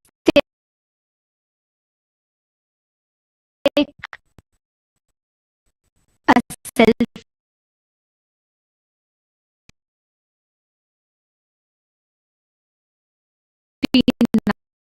now. Each of you can take a selfie and post it on Twitter. You can use of Paramashiva in our lives happen as our Guru. Understand? Paramashiva of immense compassion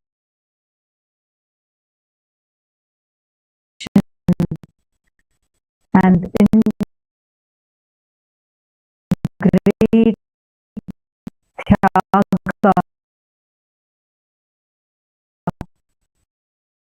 has landed here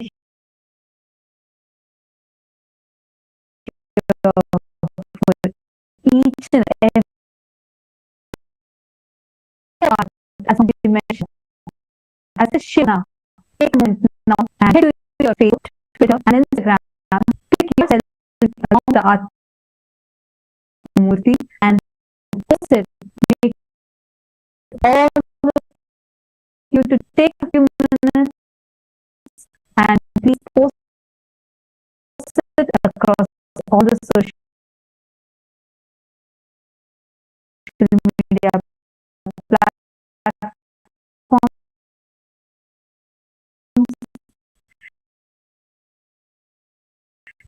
and whoever wants to declare to be that Shivagana, to be a part of this grand Leela of Paramashiva, where he himself has it on the and posted on all these social media platforms. And we also wanted to announce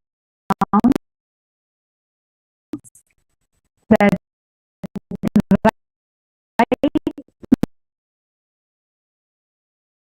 now all of us are extremely blessed because we are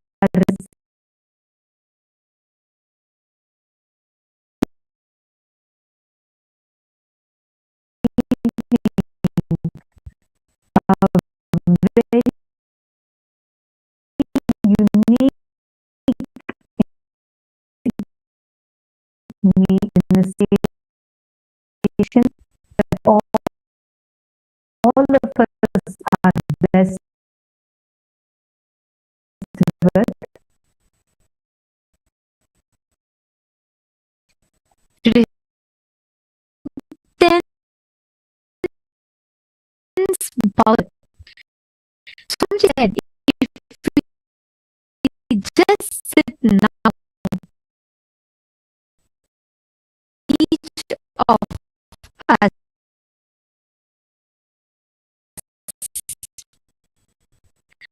the Paramashiva, one powerful cognition that Paramashiva Swamiji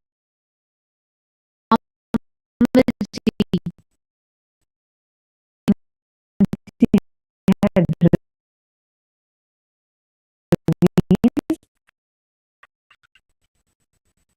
I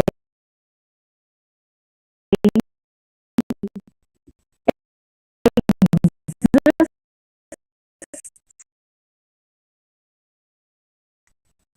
the I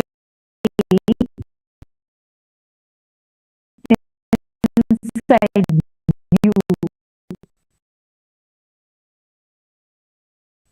I will vibrate, awaken the cosmic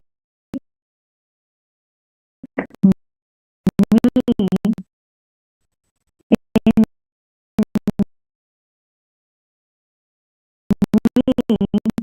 that will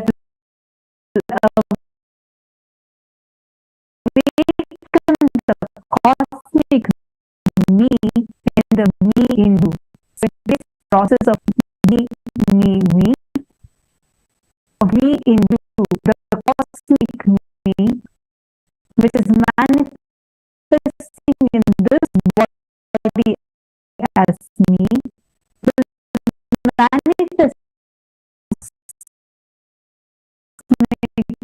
oneness in this most powerful, the cosmic initiation of the vibrate in the cosmic frequency as directly blessed by the Nijavatara of Paramashiva himself, our beloved Swamiji. And all of us are going to experience our tuning fork and pendulum vibrating. Let us all enjoy and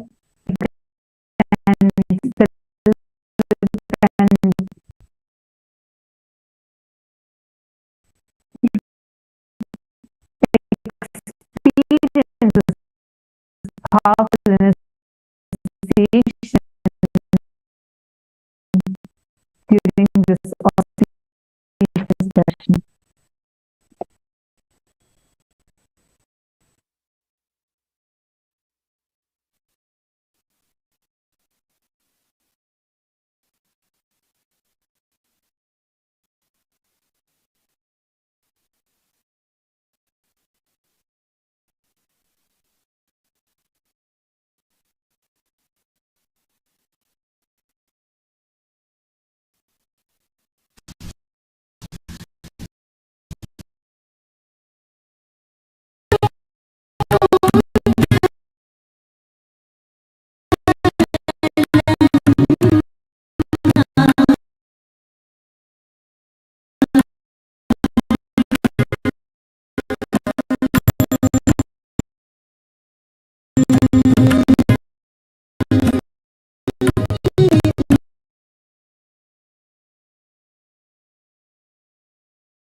sacrificing, knowing very clearly if he comes down to the planet Earth, his very brand, all of that will be attacked by the deluded humans in the planet Earth. Despite of that, he came down, assuming this form for each one of us. And not just that,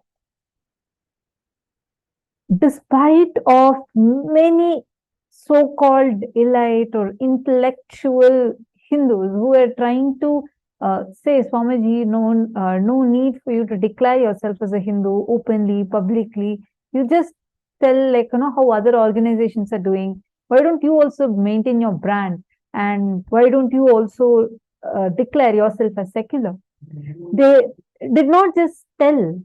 There were neo-Hindu terrorists who attacked Swamiji. Swamiji, the supreme pontiff of Hinduism, who from his young age of 3 till now, at the age of 3, when all of us were busy probably playing with our toys, Swamiji took up Bala Sannyas when he was just 3 years old. Take any picture of Swamiji. You will not find a photo of Swamiji, any of the childhood pictures you can take. You will never find Swamiji without Bhasma.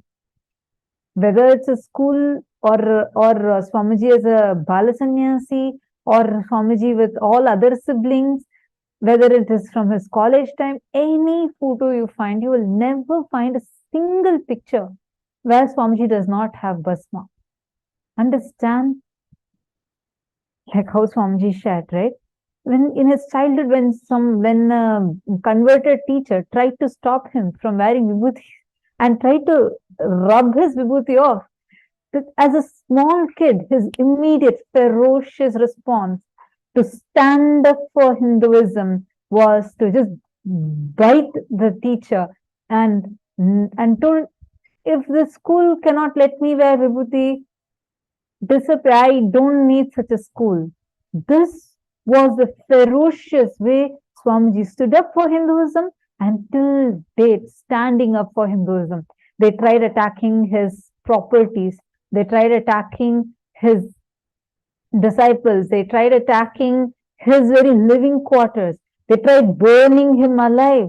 They tried hundreds of direct assassination attempts on his very life. And moreover, they did the worst assassination of character assassination. For last more than a decade, it is still continuing.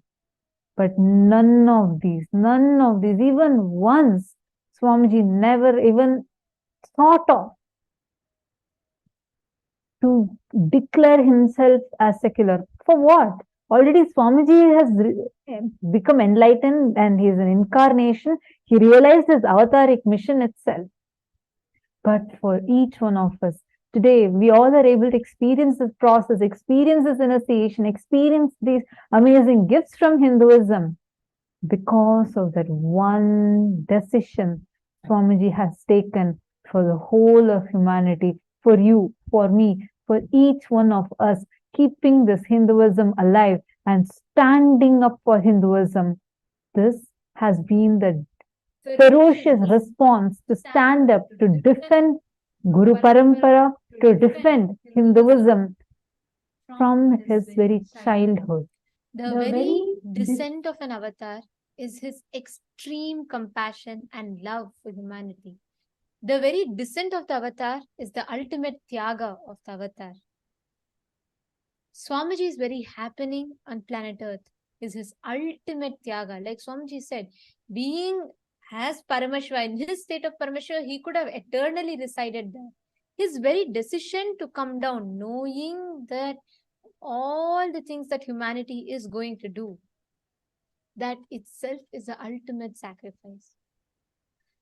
Now it is time for each of us, as the disciples of the Supreme Pontiff of Hinduism, all of us who have been showered with the love, blessings, gifts from Swamiji.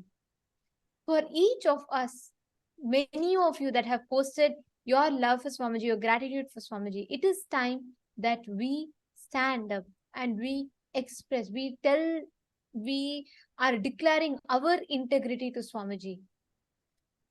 Today, we are 2 billion in number, as Hindus. Total Hindu population is 2 billion. We are the third largest religion in the world. But still, the supreme pontiff of Hinduism is under attack. But what are we doing? Understand? How many of you here feel that I really want to stand up for Swamiji? I really want to declare, and I want to be that Shiva Gana with Swamiji. His Bhuta Gana, his Shiva Gana. I want to declare and I want to stand up. Who all feel that? And after what Swamiji had revealed, I also want to hear from each one of you. What are your thoughts on it? What did you feel when this powerfully Swamiji declared? What did each one of you feel as like, this is what I want to do for Swamiji? Can I request all of you to please post?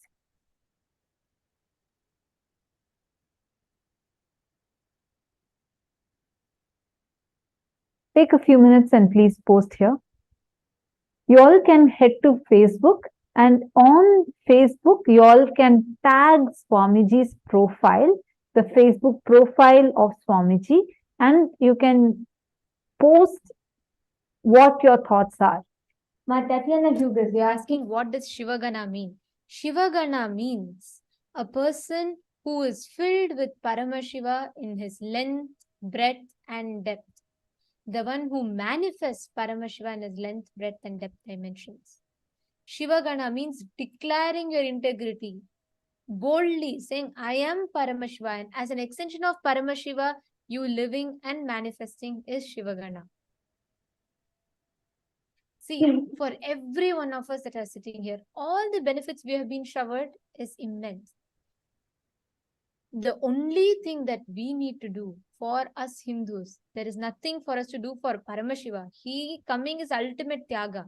The only thing we need to do is stand up for Hinduism, stand up for Kailasa, and stand up for the gift that Swamiji has happened to shower in each of us. Every one of you can post how you want to, what is it that you want to stand up to Swamiji, how you want to stand up for Swamiji, stand up for Hinduism, standing up for Kailasa, the cause that Paramashiva himself came down to planet Earth for. I request every one of you, please take a few minutes and please post what is that you want to do. See, when we are 2 billion in number, yet our Supreme Pontiff is getting attacked. Even Hindus themselves are so deluded, brainwashed, that they are also attacking. Understand?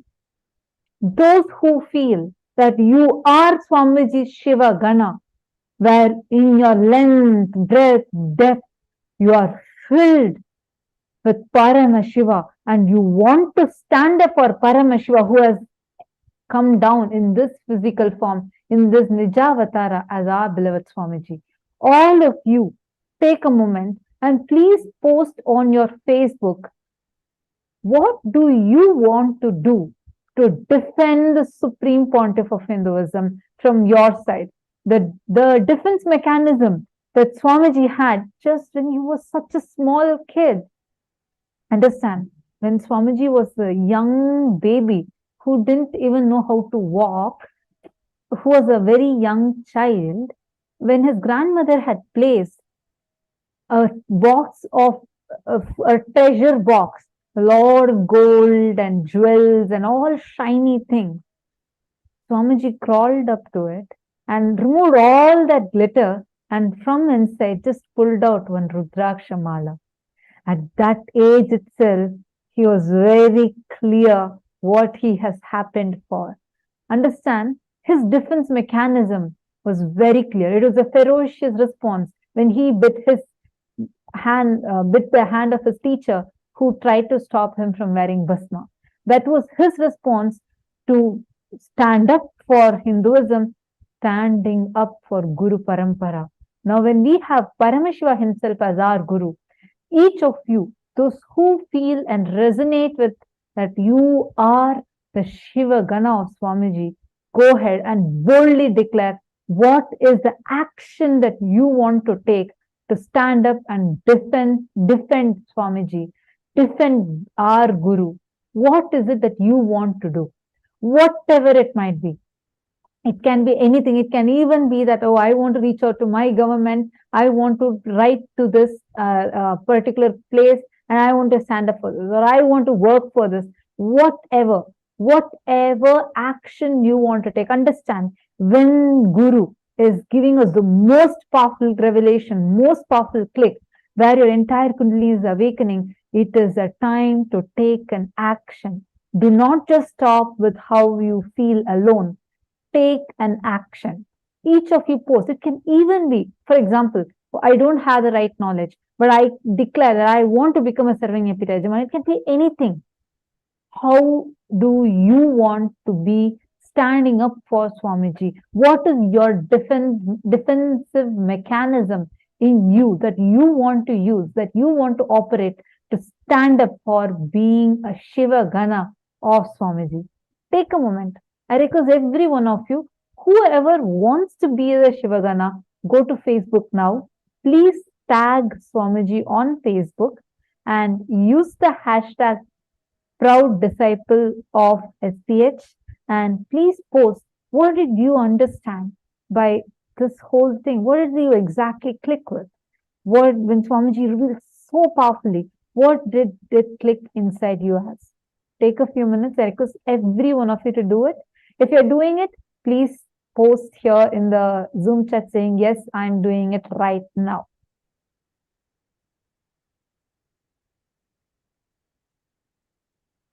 Tatian and Hugus, you should be posting it on your personal Facebook profile.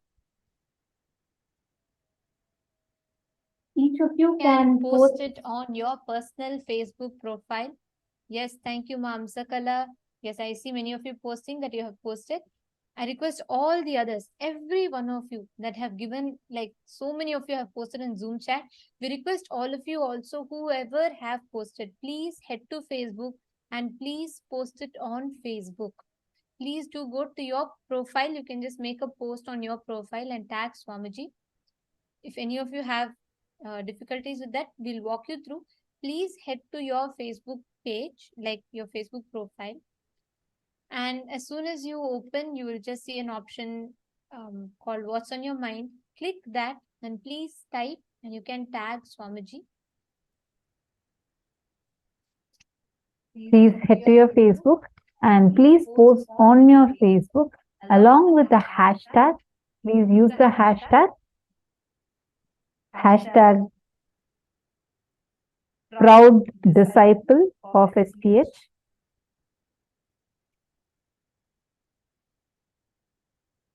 Please use this hashtag and post what you have clearly understood. What is it that you want to take an action for? And click this tag button that you're seeing right here, the blue button that says tag people. Click on it and you can tag Swamiji's Facebook profile and you can make the post. What exactly do you want to do? What exactly you want to do to defend Swamiji? To use this opportunity and let us all stand up. Understand, happening of the avatar is rare. When an avatar happens to planet Earth, only the ignorant will miss that happening. Let us take responsibility and let us gift the avatar. Let us show the world, share with the world the sacred happening of the avatar.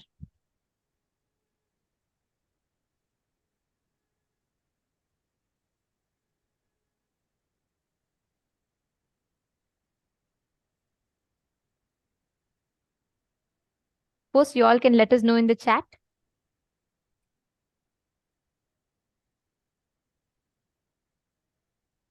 Please take a few minutes and head to Facebook, and on Facebook just type this and also put the @ symbol, and the moment you put that @ symbol, the one that I'm showing on the screen right now, you will be prompted with some of your friends. You can type Kailasa Sri Nithyananda Paramashivam. This particular, the very first option that you're seeing, please type that and click on that so that you will be able to tag Swamiji. So this is how you need to be tagging Swamiji. I'm going to show the process again. Just click this, make sure you click the space bar first and click the symbol at and click on Swamiji's profile. You have to type it out. If you have already not tagged before, you need to be typing it out as Kailasa Sri Nithyananda Paramashivam. And under this, please post what is the exact action that you want to take. What is the step that you want to be taking as Swamiji's disciple to defend and stand up by Swamiji? What is it that you want to do? Swamiji has made his statement very clear. He has been standing up since his age of 3. He has been doing this since he was young. What are we going to be doing so that we can live and radiate as his Shiva Gana? What is it that we want to do? I request all of you to take a few minutes and please go ahead and share.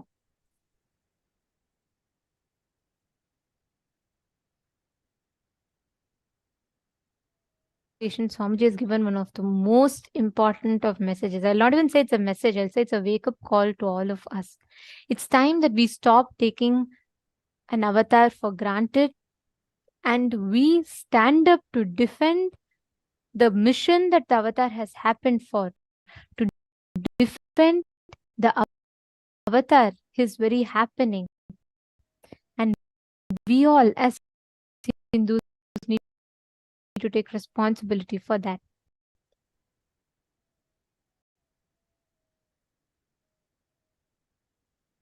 We request all of you to take a few minutes. You all can post. No? In male body rooms, we request all of you to post in the chat.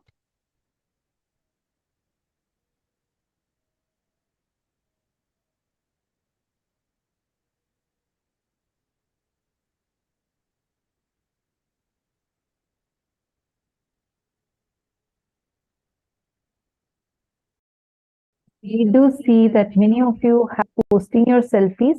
I request all of you to also post the exact action that you want to take. What is it that you want to take for standing up with Swamiji, and what is it that you want to do to defend Swamiji? I see many of you who have posted your picture. It's very nice to see so many of you posting it. Please take a few minutes and also please post the exact action that you want to be taking to stand up, stand strong and stand proudly for Swamiji.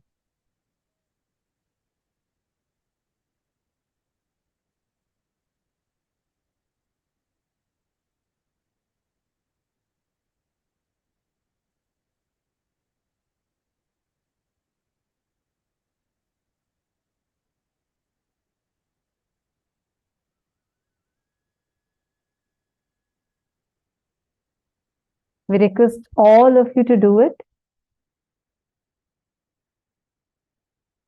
What are the exact action points that each of you want to take for you saying strongly that you are standing up with Swamiji? You are his Shivagana, and this is exactly what you want to be doing. What is it?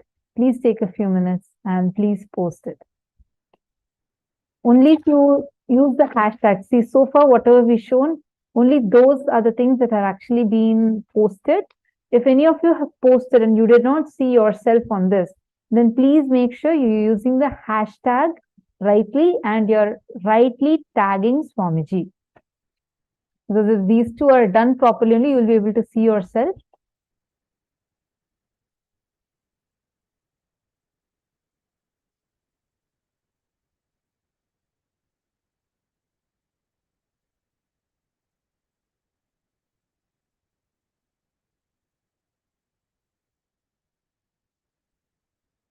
We're just going to give a few minutes since you're saying, many of you saying that you're still doing. Please go ahead and do it.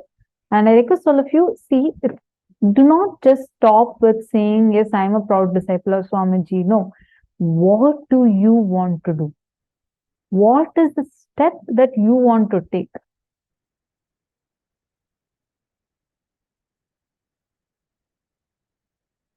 I'm seeing some participants who have already started posting clearly with the reason of like what exactly they want to do.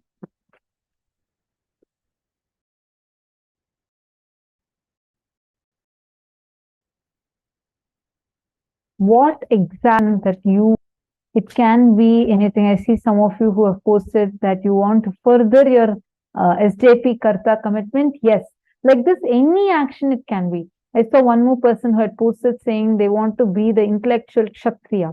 Like this, any action that you want to take up, whatever you want to do, take a few minutes. Make sure you're using the hashtag rightly. Make sure you're tagging Swamiji. And this is for all the Chinese participants also. In case you're not on your Facebook, you can post with the help of some other Chinese Sangha member, but make sure you're taking a picture, and along with that posting your post also, you can post it in English and translate it, post it in Chinese and translate it to English also, so that your message does not get missed. All those is open for anyone who wants to declare boldly, saying, I want to be the Shiva Gana of Swamiji.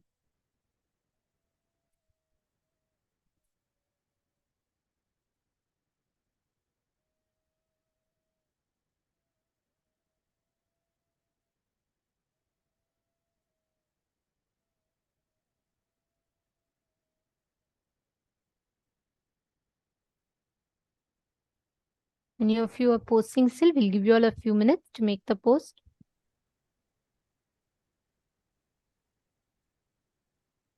I see, for example, Ma Hiranmayi has posted. So, I pledge and intend to become your SJP Yajaman, Karta and Veetadishwari to aid in this saga of Hinduism as your devoted disciple. Please bless my endeavors, Bhagavan.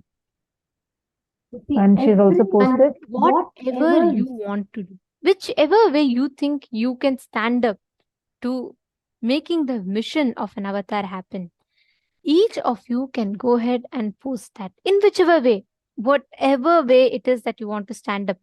Go ahead and describe it. Today, after what Swamiji said, there is nothing for us to give to Swamiji. There's nothing that we need to do for Swamiji. He's Paramashiva. But Swamiji made a very important statement. He said, Swamiji has to come down from his state as Paramashiva, knowing that all these deformations are to come just for us. At that time, what is the declaration that we want to make?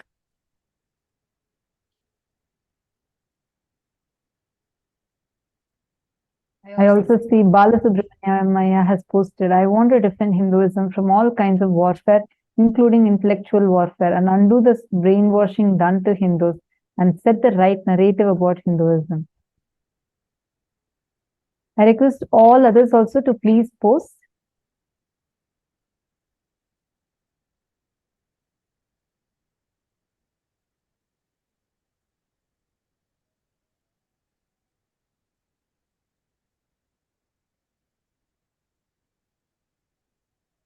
Now, as all of you are posting, let's all now continue with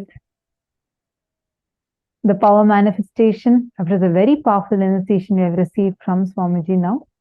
Today, we're all manifesting the power of Aushadha Darshanam. Let us now sit and connect intensely to Swamiji, manifest that power. This covered all of us with this very beautiful blessing. Now decide, and in this space, decide to connect to anybody that you want. You will be able to precisely scan and identify the exact issues, the medical history of a person, and also most importantly, you'll be able to identify the exact solution for the problem that they are stuck in.